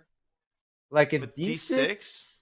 Oh, it's the same thing. It's actually the same thing. I've got rook f8 and rook d7, or rook f8 and d7. Yeah, I don't understand why it's quote unquote only +4 when it seems to me that black will have to give up his knight. Oh, and I love this view. By the way, I love this view. We can see Kanin there leaning in. He smells blood in the water. He's focused. He knows this is a huge moment. Talk about how, by the way, when I'm winning a position and I'm close, that's where I tend to get most nervous. I don't know how it is for you. Oh, 100%, like 1,000%, because I start double, triple checking. I know how painful it is to mess up a position when you're knocking on the door, and you start thinking like, don't mess it up. And that's when the self-fulfilling prophecies start. Now, the reason Simeon is thinking is because there's also d takes c6, but I don't think it's worth engaging in these complications. Just take the damn rook and go d6 and wrap up the game. Yes, absolutely. And he's done everything right in this game so far. I expect that he is going to take his time, check his work, and play king takes b2 and win the game. By the way, I saw Onashuk. We had him as a guest. I saw, as he has played king takes b2. I saw Onashuk lurking there, watching his boards very intently. Yeah, it reminds me of the Olympiad when Ivan Sokolov was literally standing right in between his boards 1 and 2, Norbek Abdusattorov and Yavakir Sindarov. Like he was literally standing in between, and I think the opponents of the Uzbek players were getting annoyed. No, I mean the coach is basically an extension of it's like just another player. And Benjamin Buck sporting that chess.com hat. Big shout out to all the chess.com merch that you can get. Unfortunately, that hat, maybe it helps him concentrate, but it's not going to help him pull off this game. Rookie to check by Ben, but I just think king b1. King b1 in the game is over on the spot. Oh yeah, king b1, and you wanted to shout out chess.com merchandise. I want to shout out the chess.com production crew. This layout looks fantastic. I love the camera angle. It's awesome. Shout out also to our sponsors, Red Bull. And And I think Semyon Kanin, is that correct? Semyon Kanin might want to celebrate with some Red Bull after this beautiful win. Yeah, most certain. Maybe he had some Red Bull before this game, given the way that he played. He played with so much energy, really, from the first moves. And we also should definitely look at the Matvishin game. I think Matvishin is also just beating Robbie Kevlishvili. Oh my goodness, Let's go to that game. Let's go to that game because this one's in the bag. Robbie Kevlishvili is hanging by a single thread against Matvishin. He's about to lose the pawn on d5. He'll be a pawn down. And look at how impressive Black's knights are and Black's pawn phalanx is in the center. Yeah, it is collapsing for White. Oh my goodness. I mean, this is just an outstanding result. I think they're going to win this match 2.5, 1.5 as clear underdogs. I mean, a clear underdog on board 4, and put themselves in a great position to qualify. This is how upsets are made. And Sasha Onishuk did point out that they lost a previous match. This was basically a must win for them against a higher rated team. And unless Matvishin fails to convert this endgame, which is possible, but given the time situation, very unlikely. Very unlikely. These types of endgames are just, they're impossible to save because you can torture your opponent forever, right? It's not like, oh, you make 3-4 good defensive moves and suddenly it's a draw. Black can maneuver and squeeze this, until tomorrow morning. Oh yeah. And Onishuk, I think he's feeling it. He is. I saw him there on the screen. He is absolutely salivating, as you said. Oh yeah, but he's also so proud nervous. of his players. He is There's nervous. Alejandro Ramirez. Alejandro does not look happy. A tale of two coaches, isn't it? A tale of two coaches. It reminds me of the hockey coaches. So I don't know if you watch any hockey, but the player benches are very, very close to each other. And it's super often that at some point things get heated. The coaches start screaming at one another. It's very funny. Oh, interesting. It's the only sport where the benches are so close. If the Final Four, like in the last round, I could actually see, the coaches getting so nervous that it kind of boils over. But no, Onishuk and Ramirez, both of them nervously watching the rest of this match. It does appear that Benjamin Buck is going to resign any second now against Simeon Khanen. Yes, just a clean rook here. Full rook, and you could even make a new queen potentially. So not much to talk about here. I think White should just play d6 in this position. Yes, I think White should but just he's play just D6 checking. in I this mean, position. he's literally done everything perfectly this game. Like when he's had to play fast, he's played fast. When he's had to check his work, he's checking his work. Because he knows that as long as he's precise here, it doesn't matter if he has 1 minute or 10 minutes, he is going to win this game. I think there's one detail he has to factor in, and this is potentially easy to miss, especially if you're feeling nervous. After d6, knight c4, rook d3, it may seem that Black has knight d2 check, but you actually don't care. You just move your rook away. You literally don't care about the rook. What you do care about is the new queen that you're about to make. So this is the key to the kingdom, I think. Awesome line. Oh, totally the key. But it's so easy to calculate it. I mean, you literally need like 10 seconds to figure this out. That's even in Hyperbullet, you would see that. Well, I appreciate you giving me the benefit of the doubt. I don't know about that. I don't know how Benjamin is getting himself to sit there. Like I would lose my patience and just resign. I would too. I honestly would too. It's just so painful. There's honestly nothing worse than it and your opponent knows exactly how the game is going to end. At this point, it's not about conversion. A monkey could win this with White, just like accidentally pushing the pawn. So, right. I wouldn't, as Benjamin, I wouldn't even be looking at the board. This would literally be my face right now. I would be like this. Yep. Covering. Yeah. I don't want to I don't want to see it. I just don't want to see it. Exactly. Okay. So let's see what's going on. We have Victor Gazik and Christopher Shen. We still have the Harvard UT RGV match ongoing with a lot of the games there still going. We have the top match between Gladura and Oparin. And that game is heated up big time. I think we should go back to the Webster. Oh, Mizzou let's go. match. Let's go. Let's go. Let's go. Yeah. The Gladuro Parin game has gone crazy. Show it. Look at this. Wait a minute. Who Queen knows takes what's going F4. on? Queen takes F4. It's an exchange sacrifice by Gladura. But he's got the bishop permanently tied to the E7 pawn in a good way. Yeah, Queen F4, and I think it's 2-result game again. This time with white. Oh my. In the driver's seat. Huh.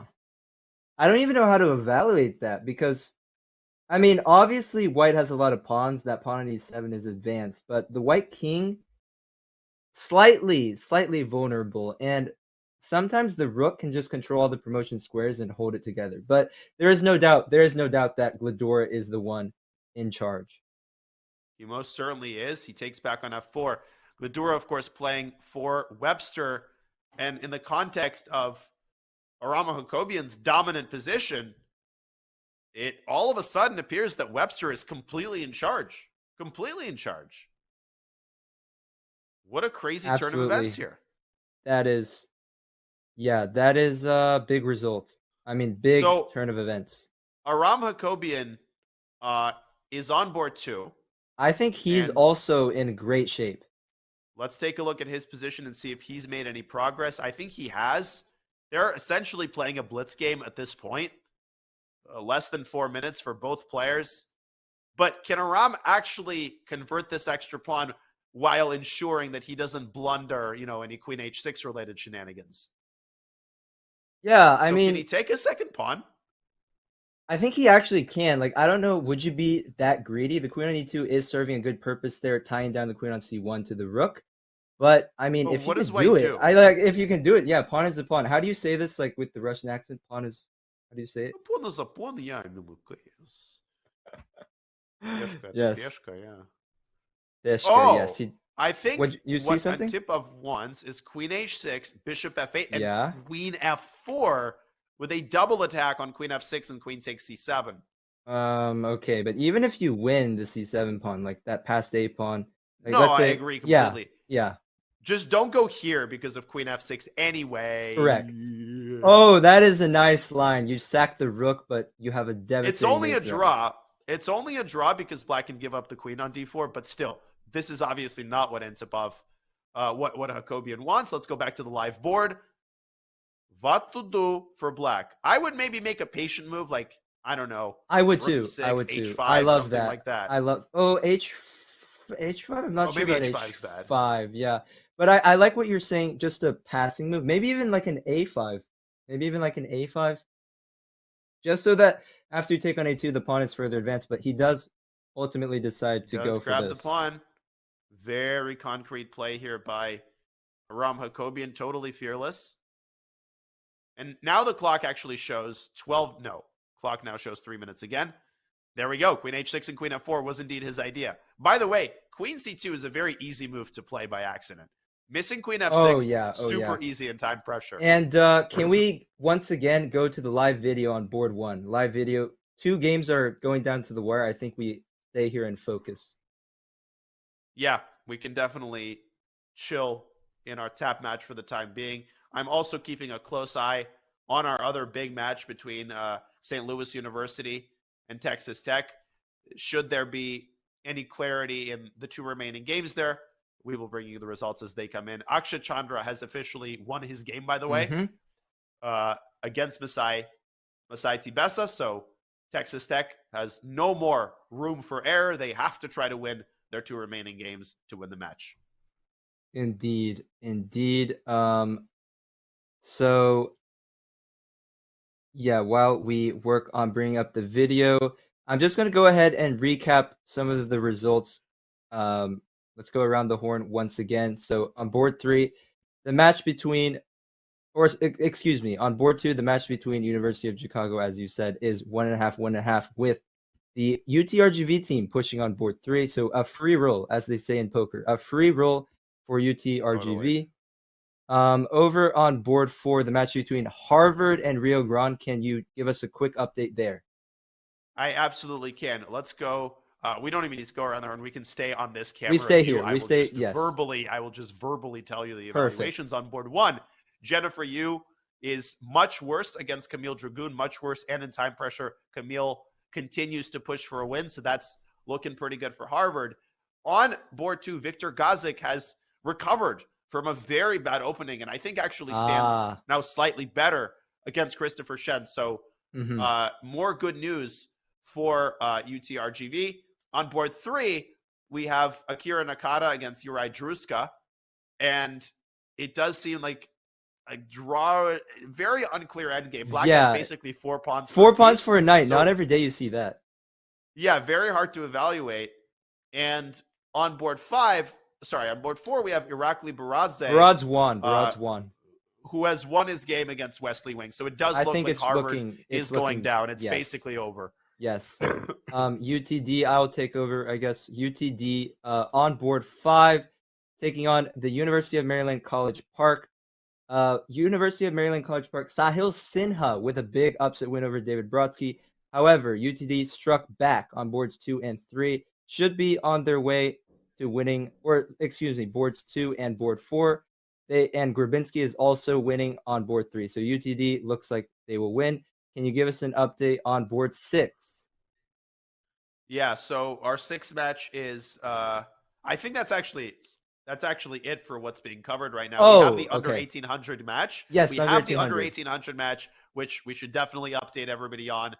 On board 1, Minda Chen, as we look at the camera view there, she is about to win her game. You can see that satisfied posture. She knows that the game is decided. Up a full bishop against her opponent. That's a win for University of Washington. Indeed. Board 2 is crazy. Kushi Kandawal against Pranav Eswaran is a wild position. You can see that to the right of your screen. It's a time scramble. It's anybody's game.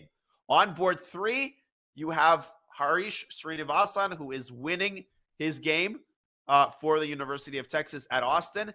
And on board 4, that game is still going, but an almost surefire win for University of Texas at Austin as well. Let me pull up that last game because it's actually getting a little bit spicy here. And this is not over, JX. This is not over. We know anything can happen. Well, I want to point out that I want to tell our chat that it's very important to calculate move for move. So sometimes when you feel like you're close to a win, it's so important to calculate move for move. So always start with the forcing checks, captures, threats. Go with the check. D2 check, very natural, right? Push the pawn up with check. Force king D1. And now we get a very standard mating configuration. The white king is now stalemated. And finally, after C7, we just need a finishing touch. Either rook H2 or rook E2. You choose. You allow the promotion. But I make a queen. You allowed me to make a queen. Yeah, rook A1 mate. So that is definitely the simplest option. But 22 minutes on the clock for Adhikari. Can he find the smoothest conversion here? Or will we see a minor miracle unfold? You can see Minda there. Well, we have the camera view. Minda there checking out her teammates' games. The all-women's Washington Team B putting on a very impressive display. This is going to be a very close match. Oh, yeah. It's been so exciting. Really thrilling. I love the new addition, by the way. Joe said it's the first year that they have the U1800 section. Awesome addition. We get to see a variety of players, more opportunities for players to get to play for the university, to support their team, represent, also play with their friends. That is awesome. Shall we go back to board 1, though? Let's go back to board 1. Benjamin Gladura and Gregorio Parin for Mizzou against Webster. Back we go to this incredibly spicy game where Benjamin Gladura now seems to be in the driver's seat, but that could change at the drop of a hat. He is currently in check. He's got 2 passed pawns on either side of the board. Is Oparin going to take on G5? That's the big question. Is that endgame acceptable for Black? Man, that is a really tough judgment call because I'm worried about. I think can we go through it? Queen G5. Oh, actually, maybe board 2 is even more interesting. Hang on a second. Let's go to board 2. Let's go to board 2. We have the Jacobian game, and we have a win, a forced win for Aram Jacobian. Oh my God, rookie won. won. Rookie won check. Wait, rookie won. It's just rookie won his game. Rook E1. It's over. Daniel Rook E1 lost. and Queen E4. Daniel Rook E1, lost. King G2. No. Wait. Rook E1, King G2.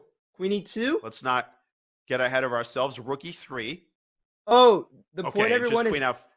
Well, I was gonna say the point everyone was after Queen E4 check, Rook F3. There's a counter strike. There's a counter threat.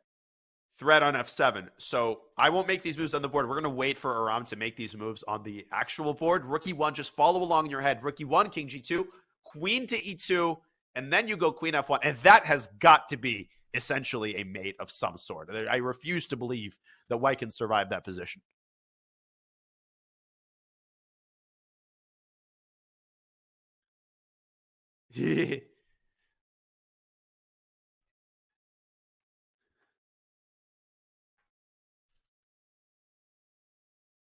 And Gladura, I think Gladura should be aware of what's going on in that game. Should that game finish before Gladura, then Gladura has the luxury of basically making a draw, of not even trying to win. We talked about that yesterday. You want to sacrifice yourself, your self-interest, for the interest of the team. So if Gladura sees a perpetual, at this point, it makes a lot of sense to go for it. Yes, and can we please bring back the camera angle? I think this is super interesting. We can see both boards. Fantastic view once again. We see, by the way, Gladura, you mentioned it. Gladura is looking at Aram's board. Maybe he thinks it's time to force a draw. Have you been in a similar situation where you have two boards, one right next to you, and you're just kind of keeping an eye on it? By the way, Rook E1 and Queen E2, you can see Aram making those moves on the board. And you can just say, and Antipov is going to resign here in a couple of moves from now. I've never been in an OTB situation like this. When I used to play in the U.S. Chess League, of course, my teammates would still be playing next to me. They'd just be playing on a computer. And there would be situations where there would be an unfolding game, and the result of my game would depend entirely on how my teammate did, like what move I made. So these situations are incredibly nerve-wracking. What Gladura should avoid is stalling. He should not stall. He shouldn't, lose focus. He should play the same way he's normally playing. And if Aram Hakobian wins before he finishes, that's a nice bonus. Absolutely. Okay. Yes, absolutely. So what's the finishing blow I think for Aram in this position? Is it Queen D5? Wait, why not Bishop H6, King E5? Wait, Queen D5? Wait, what kind of moves? Oh my God, Queen D5, Rook E1, Bishop H6. No way. Oh my God. He'll find it. He'll find it in a blitz game. You know him too well. He will find it in a blitz game. But also the Oparan game is getting absolutely crazy. I have no idea what the evaluation is there. Which game should we go? Let's wait for Aram to make a move. And then we're going to go to the Gladura game. If he finds Queen D5, that is like literally game over immediately. He's got 1 minute and 40 seconds and counting. Plenty of time. And it's an not eternity. the only win, I'm sure. That's like an eternity for Aram. Oh, for Aram Hakobian, that's more time than he ever needs. And he's found it. He played it. He's played it. You called it. I didn't think it would find it, but you called it. No, I know Aram too well. He doesn't miss this kind of stuff. And I think Antipov is going to resign here. He's going to antip over his king. Rook takes E1. You're leaving the commentary, aren't you? Bishop H6, King G4, Queen F5 is game. Is mate. No, I'm not leaving the commentary. I'm requesting some more claps. More claps. I love the antip. Oh. Robert Hess, learn to respect puns, my friend. Robert Hess, you're a great guy. Your taste for puns, however, is questionable. That was a great pun, and this is a great match for Webster. Let's go back to Gladura. Obviously, Aram is winning. Yeah, Aram is winning. This game is over. And if Gladura makes so much as a draw, then the match is over. And on the heels of an incredibly impressive victory with the black pieces, Aram Hakobian is going to be the hero. But what on earth is going on here? This actually might even be a 3-result game. I think so, because black does have the G and H pawns. Let's think about this for a second. He's gone A7 as Gladura. Right, and now Rook A8 I'm expecting? No, I think it's a draw because we're going to get a situation where black cannot make progress. I think exactly. I mean, you can push G5, but you can't go further. H4, King G4. Oh, this is going to be a draw. It must be. It must be a draw. And I'll show you a like a configuration here. You're gonna make another isosceles triangle. Let me show this. You're gonna go a7. Let's say g5. It doesn't really matter. You're gonna go bishop c5, and now you're just gonna move with the king. So, oh wait, I guess I blundered in that position. It doesn't really matter. My whole point though is bishop d6 here is winning, by the way, because bishop b8 is coming. Oh, so black had to go king e6 first. But my whole point is that if white puts its bishop on c5, you never ever lose because both pawns are defended by the bishop. If black were to creep in closer with king d5, you have bishop b6 and bishop d8 ideas. Oh, and bishop d8 comes in. So at this point, black would have to go the other way. Oh, black would have to go the other way. Which I missed, although it's still fine because there's no threat. Because anytime oh, the this king is gets so to b7, funny. you go bishop c5. Black literally cannot make progress. That is so funny, yeah. So Hikaru is the specialist of the right triangle. I am the specialist of the isosceles triangle. So the a7, c5, e7, the a7 is of course an isosceles. And with the isosceles, Gador should make a draw here. Webster should win the match. God, his teammates must be too nervous to watch this round. You can see Aram there. He's won his game. He's looking over at his teammate. And if I'm Benjamin, I'm actually going f4 here. I wouldn't even allow Grisho Paran to play g5 and try to push his pawns. Just go f4. Okay, or king h4, same type of idea. He has this completely under control right now. Completely under control. He does. He does. He absolutely does. I think we'll stay here a little bit. I'm just browsing the other boards. Kevlishvili is about to lose. Viktor Matvishin, I think, is indeed about to convert official the 3 extra pawns he has. It's over. I think we can call it. It's going to be official. It's 2.5, 1.5 for Texas Tech. We can basically call it. I mean, the game is not technically over yet, but I think resignation is on the horizon here. And by the way, I think a big result. Wow. Ooh, it turned into a blowout. The match between Harvard and Rio Grande A. Rio Grande has won this match 4-0. 4-0. Wow. Winning on all boards. Now, before we get to that match, I actually think this one, I might have spoken a little bit too soon. I thought that this was a dead winning position for black, but I'm looking at the email bar, and it's actually not as convinced as I was. Maybe the fact that black has 2 knights gives white some element of drawing chances here. What do you think? I still don't buy it. Or I mean, no? 3 pawns. I remember Magnus was up 3 pawns, and he said that's 1 pawn too many. So I feel like this should be winning still. But I know what you're talking about. King d5, king d6. Yeah, I understand. King d5, king d6. And if you can win the e5 pawn, you can try to finagle a situation where, obviously if you can give away one of your pieces for 2 of black's pawns, even if you give away both of your pieces for 2 of black's pawns, black has the worst combination of pieces imaginable, right? The 2 knights. So it's definitely winning, but I'm getting a little bit nervous for Viktor Matvishin here. And a draw would be a terrible result because that would essentially bar Texas Tech from qualification. Matvishin has to win this game. He does, but I can imagine he's so nervous right now. He probably and there's Onishuk looking over the game. That oh my god, him more nervous. Oh, he might. Oh my goodness. Oh, can we please get a close up? Let's get the camera here. Get the camera. Yeah, we were seeing Alexander Onishuk is right there. Yeah, in he's the right blue there. Blue tracksuit there with his arms crossed. You just know what he's thinking right now, praying for Grandmaster Matvishin to pull through and deliver what would be a stunning victory by Texas Tech University, despite the loss on the bottom board. And where's Alejandro? He's got 4 minutes. Alejandro cannot watch. He just can't watch. Oh, he's definitely there. No question. He's there. I think he's there. He's like 80 feet away though. He's on the other side of the room. Just he's got like the binoculars on. He's yeah. He wants to or be he's got his hands over his head. He can't even watch. Yes. It's too nerve-wracking. Too nerve-wracking. Oh my lands. This is crazy. But Matvishin taking his time down to 3 minutes. If you're black, you don't want this getting into like an all-out increment time scramble because it's so easy to blunder upon or allow some sort of liquidation. You know what this reminds me of? It reminds me of my game in the last round of the U.S. Championship. With Ray Robson. So what happened was basically, long story short, he was better, then he blundered, and I was winning. And I thought I had him. Like, I completely thought I had him. But as he kept dragging the game out, like I was always winning, my clock just kept ticking down. And at some point, it ticked so far down that I was afraid I might actually lose the game just because of the time. Like, it's so hard to be precise to find the most precise moves in a winning position. Especially when you've got so many different options, as Matvishin does here. He can push b5.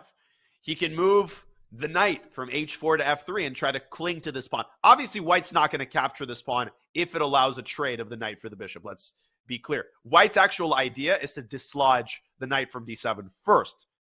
But do you go a5? Do you go king b5? Oh my God. This is what causes anxiety. How do you make a decision here? No, it's impossible to make a decision. And remember when we were talking about, like, when you have these choices and you often play one and then you regret it. It's like I played whatever. He played knight f3 and then it's like, oh no, I should have played a5, you know. I do think knight f3 is a good choice. I think it's as good of a choice as any. So yes, protecting the pawn on e5 makes a lot of sense.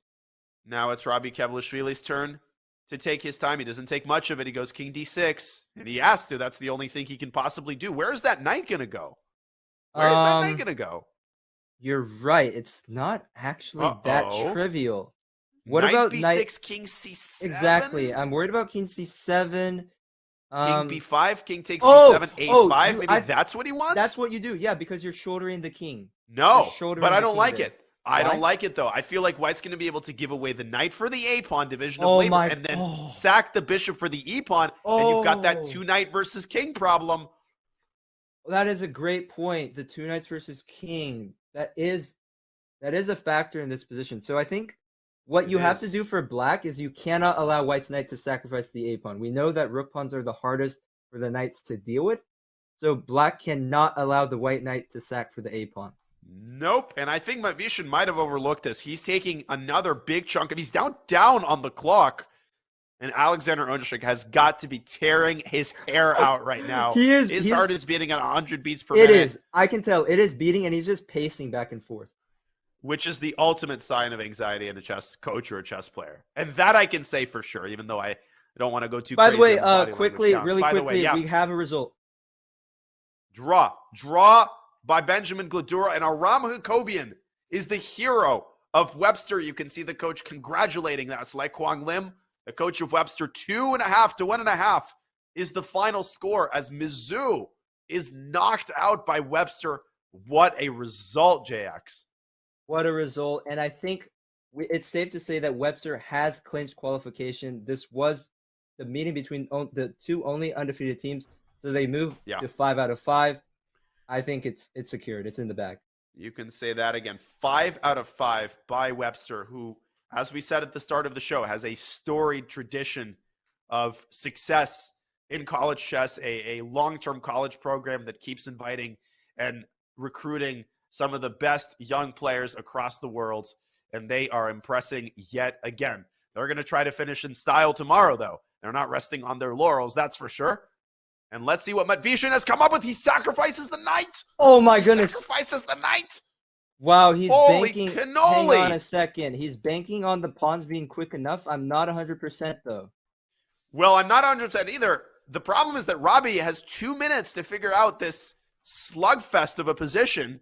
I think from a practical perspective, it's as good of an option as any by Matvishin. I think I'm with you. Like, I'm not sure objectively was this best, but the pawns are so fast. They're flying down the board. Bishop on g7 for the moment is being cut off. 94 probably has to be the try here for White. I would imagine it has to be. Yeah, probably right? 94. Yeah, just to meet potentially b3 with like, what do you do? Actually, b3. Yeah, 94 b3, knight c5 check. And then can I even? No, I can't sack on b3. That doesn't make any sense. I don't know. 94 b3 is scary. Nah, you know what? I don't know if Robbie's going to pull this off. He's now got a minute on the clock. And he's about to start playing purely on increment. He's played Yeah, it. he is. 94. Oh, 94. Best and move, according to the eval bar. Correct. And Matvishin, I think, is going to go B3. Yes, B3. And then Sorokin what and for ownership white? there. They're both there. I think I'm actually very disappointed in Slew. I would also be watching, like, because it seems like a 2-on-0. I feel like Robbie's being ganged up on. He's gone King B3. He's B3, gone King interesting. B3. He's losing the thread, though. Knight C5 check is, I think, a draw. Knight C5, King C4, King C6. And then A5, King B6. Uh-huh. And I think white is able to hold the draw here. But can Robbie maintain his composure with a minute on the clock and the match hanging in the balance? God, what a save. What a save that would be. I think that's a draw. Yeah, this would by no means be a positive result for St. Louis, but still, it would be a massive save by Kevlishvili. Oh, man, massive. And I think more players are He's arriving. played it. He found it. Wow. Knight C5 check. Oh, Matvishin. He King came so C4. close. Let's see. He's reaching. Okay. What's Still he gonna not do? over. I think he played King King C4. C6. Don't take the pawn on A6. That's a poison pawn. Wait, what if King C6 B3? Oh, you're just taking King B6. He's got it. He found And it. Jeffrey, even better, B3, knight takes B3, king takes B3. You can take on E5. Oh, show that. I think we show that because I think it's likely to finish like this. Bang, bang, bang. And you can first take here. Okay, black has A5, but that's easy, as is this. It looks like Robbie Kevlishvili has pulled off the unimaginable. He was down 3 pawns in an endgame. And now he's up a piece, and he's got the pawns safely restrained. Oh, Matvishin, this is going to be a painful one. This is going to be a painful one. So painful. Oh, and Sorokin realizes. You can see Sorokin there in the background. He realizes it's a draw. He does, and he's got that, and so does Onishuk. Oh, man. Oh, wait, they literally have the same look. Arms folded around, just walking it's around. That look of, we were this close. Yeah, And this actually might cost them qualification chances. It might. I mean, if you go, just tell us what a difference it makes. 4 out of 5 and 3.5 out of 5. Just tell us. No, it makes all the difference in the world. Now, let's not forget that both of these teams have lost a match. So that actually makes it necessary to win this match, which would have given them a chance with the win in the last round and good tie breaks to enter the Final Four. As it stands now, neither team, I think, has a realistic chance. Just an absolute heartbreaker, given how heroically Alexander Onishuk's team fought to put themselves in this position. The most impressive game in the tournament by Simon Khanyan. Something that we should not take away from him, right? That is still the game of the tournament. Game of the tournament, hands down. I wanted to say, I mean, we had Alejandro Ramirez here in the interview booth say that 4.5 out of 6 will qualify if you have good tie breaks. A very important if. Okay, so he thinks one team on 4.5 out of 6. I think so. What so. You're saying is that perhaps they still have a shot. He's thinking something like 5.5, 5, 5, and then 4.5, 4.5, 4.5, 4.5, 4.5. A log jam on 4.5, and it's like a lottery who has the best tie breaks. Yeah, it's like those Title Tuesday situations where totally, has like 9 out of 11, and one player somehow gets above the others. Do you want to stay on topic, or can I ask a funny question? No, please do. So for my personal experience, I'm always so lucky. Like, the algorithm loves me. I always have the best tie breaks for whatever reason. But how is it like for you? So I know that this may sound like I'm sour grapes and I'm not objective. I really think I have horrendous luck with tie breaks. It almost seems like every time I tie for first in Title Tuesday, I get one of the bottom like 2 spots, like literally every single time. And I think probably that has to do with the fact that I'm less consistent against lower rated players at the start of the tournament. That can really hurt your tiebreak. I don't know what it is, though. I feel like historically I've had a lot of bad luck with tiebreaks. I think it's more due to the fact that Daniel Wrench has something against you. I think it's time to write Mr. Danny Wrench. It's time to write him an angry letter.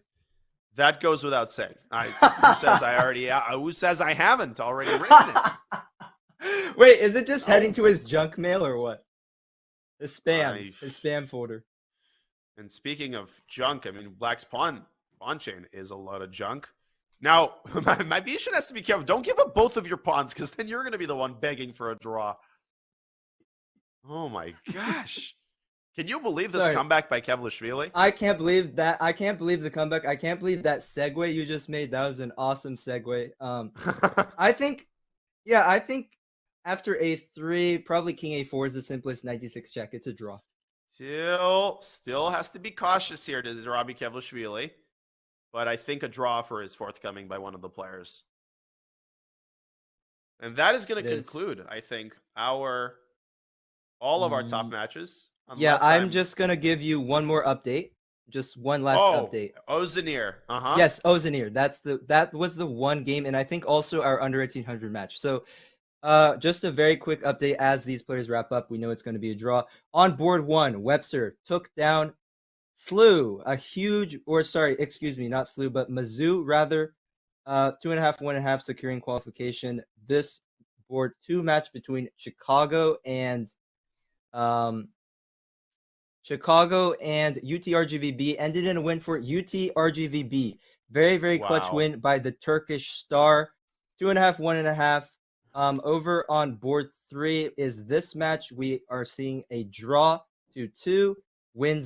Brilliant win by Simeon Kanin, and a equalizer by Akshat Chandra on board 4. Down to board 5, UTD won the match. Board 4 first, Harvard were swept 4-0 by an angry UTRGV team. On board 5, UTD won 3-1. And finally, can we go to our under 1800 match, the only match that is still in progress? There's one more trap that Robbie Kevlishvili has to avoid in this position, and that's to avoid taking the pawn on b4. Oh! Do not take that pawn because of knight d4. Oh, King b3 is the draw. He's gonna see that. He's got it. He's got it. Hesitation. Oh. Come on, Robbie. King b3 is a draw offer. It is. I think he's found King it. b3 is a draw offer. He's just quadruple checking. Yeah. He just may want to make sure. Yeah, he sees it though, and he plays it. There he goes. Yeah. And Black can't even keep the pawn. No. And there it is. Draw offer. What a save by Kevlishvili. And that's all she wrote, ladies and gentlemen. What a match. 2-2, a very fair result.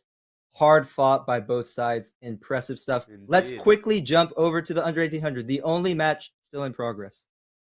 Okay, so we are going to update you on the state of these games, and then we're going to wrap up. We are not going to wait for 50 moves to be played in Rook versus Bishop. So this game is still ongoing. White has somehow gotten it to Bishop against Rook. Oh my gosh! The question is, no. Does this actually decide the match outcome? Minda Chen has won her game. Kushi Kandawal has lost to Pranav Eswaran. Look at the final position. Ouch. Wait, let's go back. White has 3 queens on the board. Let's go back. Oh, yeah. I see what happened. Rook C1, D8, Queen, and Queen F1. And unfortunately for the all-women's University of Washington team, Harish Srinivasan is putting the finishing touches on his win against Saya Karamali. So even if Nola Fung pulls off the unimaginable and holds the draw, it does not change the outcome of the match. University of Texas at Austin B will complete their defeat, your sister's alma mater, of the impressive University of Washington team. Wow, an excellent win. Gosh. An excellent day of chess. I mean, just so many highlights. I think the Kanin is still, I think that runs away with the highlight award. But there was so much epic chess. Any final thoughts from your end? Yeah, well, our featured matchup between Mizzou and Webster ends in a brilliant victory for Mizzou. Honestly, that team, for Webster, I apologize. Aram Hakobian is the hero. They're going to pop the champagne for him. He scores a victory with the black pieces in improbable fashion against Antipov. The other games ended a draw, and Webster takes the win, landing themselves in perfect qualifying position with a perfect score of 5 out of 5. And Texas Tech against St. Louis University, a heartbreaker, as Matvishin fails to convert a winning position against Robbie Kevlishvili, and that match ends in a 2-2 to tie. So, ladies and gentlemen, very important. We will have coverage for you of the final round, the 6th and final round, tomorrow at noon Eastern time, 9 a.m. Pacific. You will not want to miss it. It's going to be exciting. We're going to determine who will make the President's Cup, the Final Four. But JX, I really couldn't have asked for a better day of action. This was lovely, and I'll hand off the mic to you one more time for your final reflections on today. Oh, absolutely. Johnny, I don't want to pump us up too much, but I think we did an absolute phenomenal job. The only mistake was me accidentally muting myself, but that does happen. That does happen. I hope everybody enjoyed the excitement today. I hope everyone enjoyed the chess. I hope you enjoyed our segues, our puns, our impersonations, our back and forth. It was a whole lot of fun. And make sure you do not miss the final round of action tomorrow. Tomorrow, noon Eastern time. And on that note, ladies and gentlemen, it's late. We will let you sleep. Thank you, everybody, for watching. Everybody in the chat. We had a lot of people, over 5,000 on Twitch and on YouTube. We want to thank our producer, Ala, for another flawless broadcast. And now, for Grandmaster Daniel Naroditsky and Grandmaster Jeffrey Zhang, this was the 2023 Pan American Intercollegiate Team Chess Championship. We will see you for the 6th and final round tomorrow at noon. So long.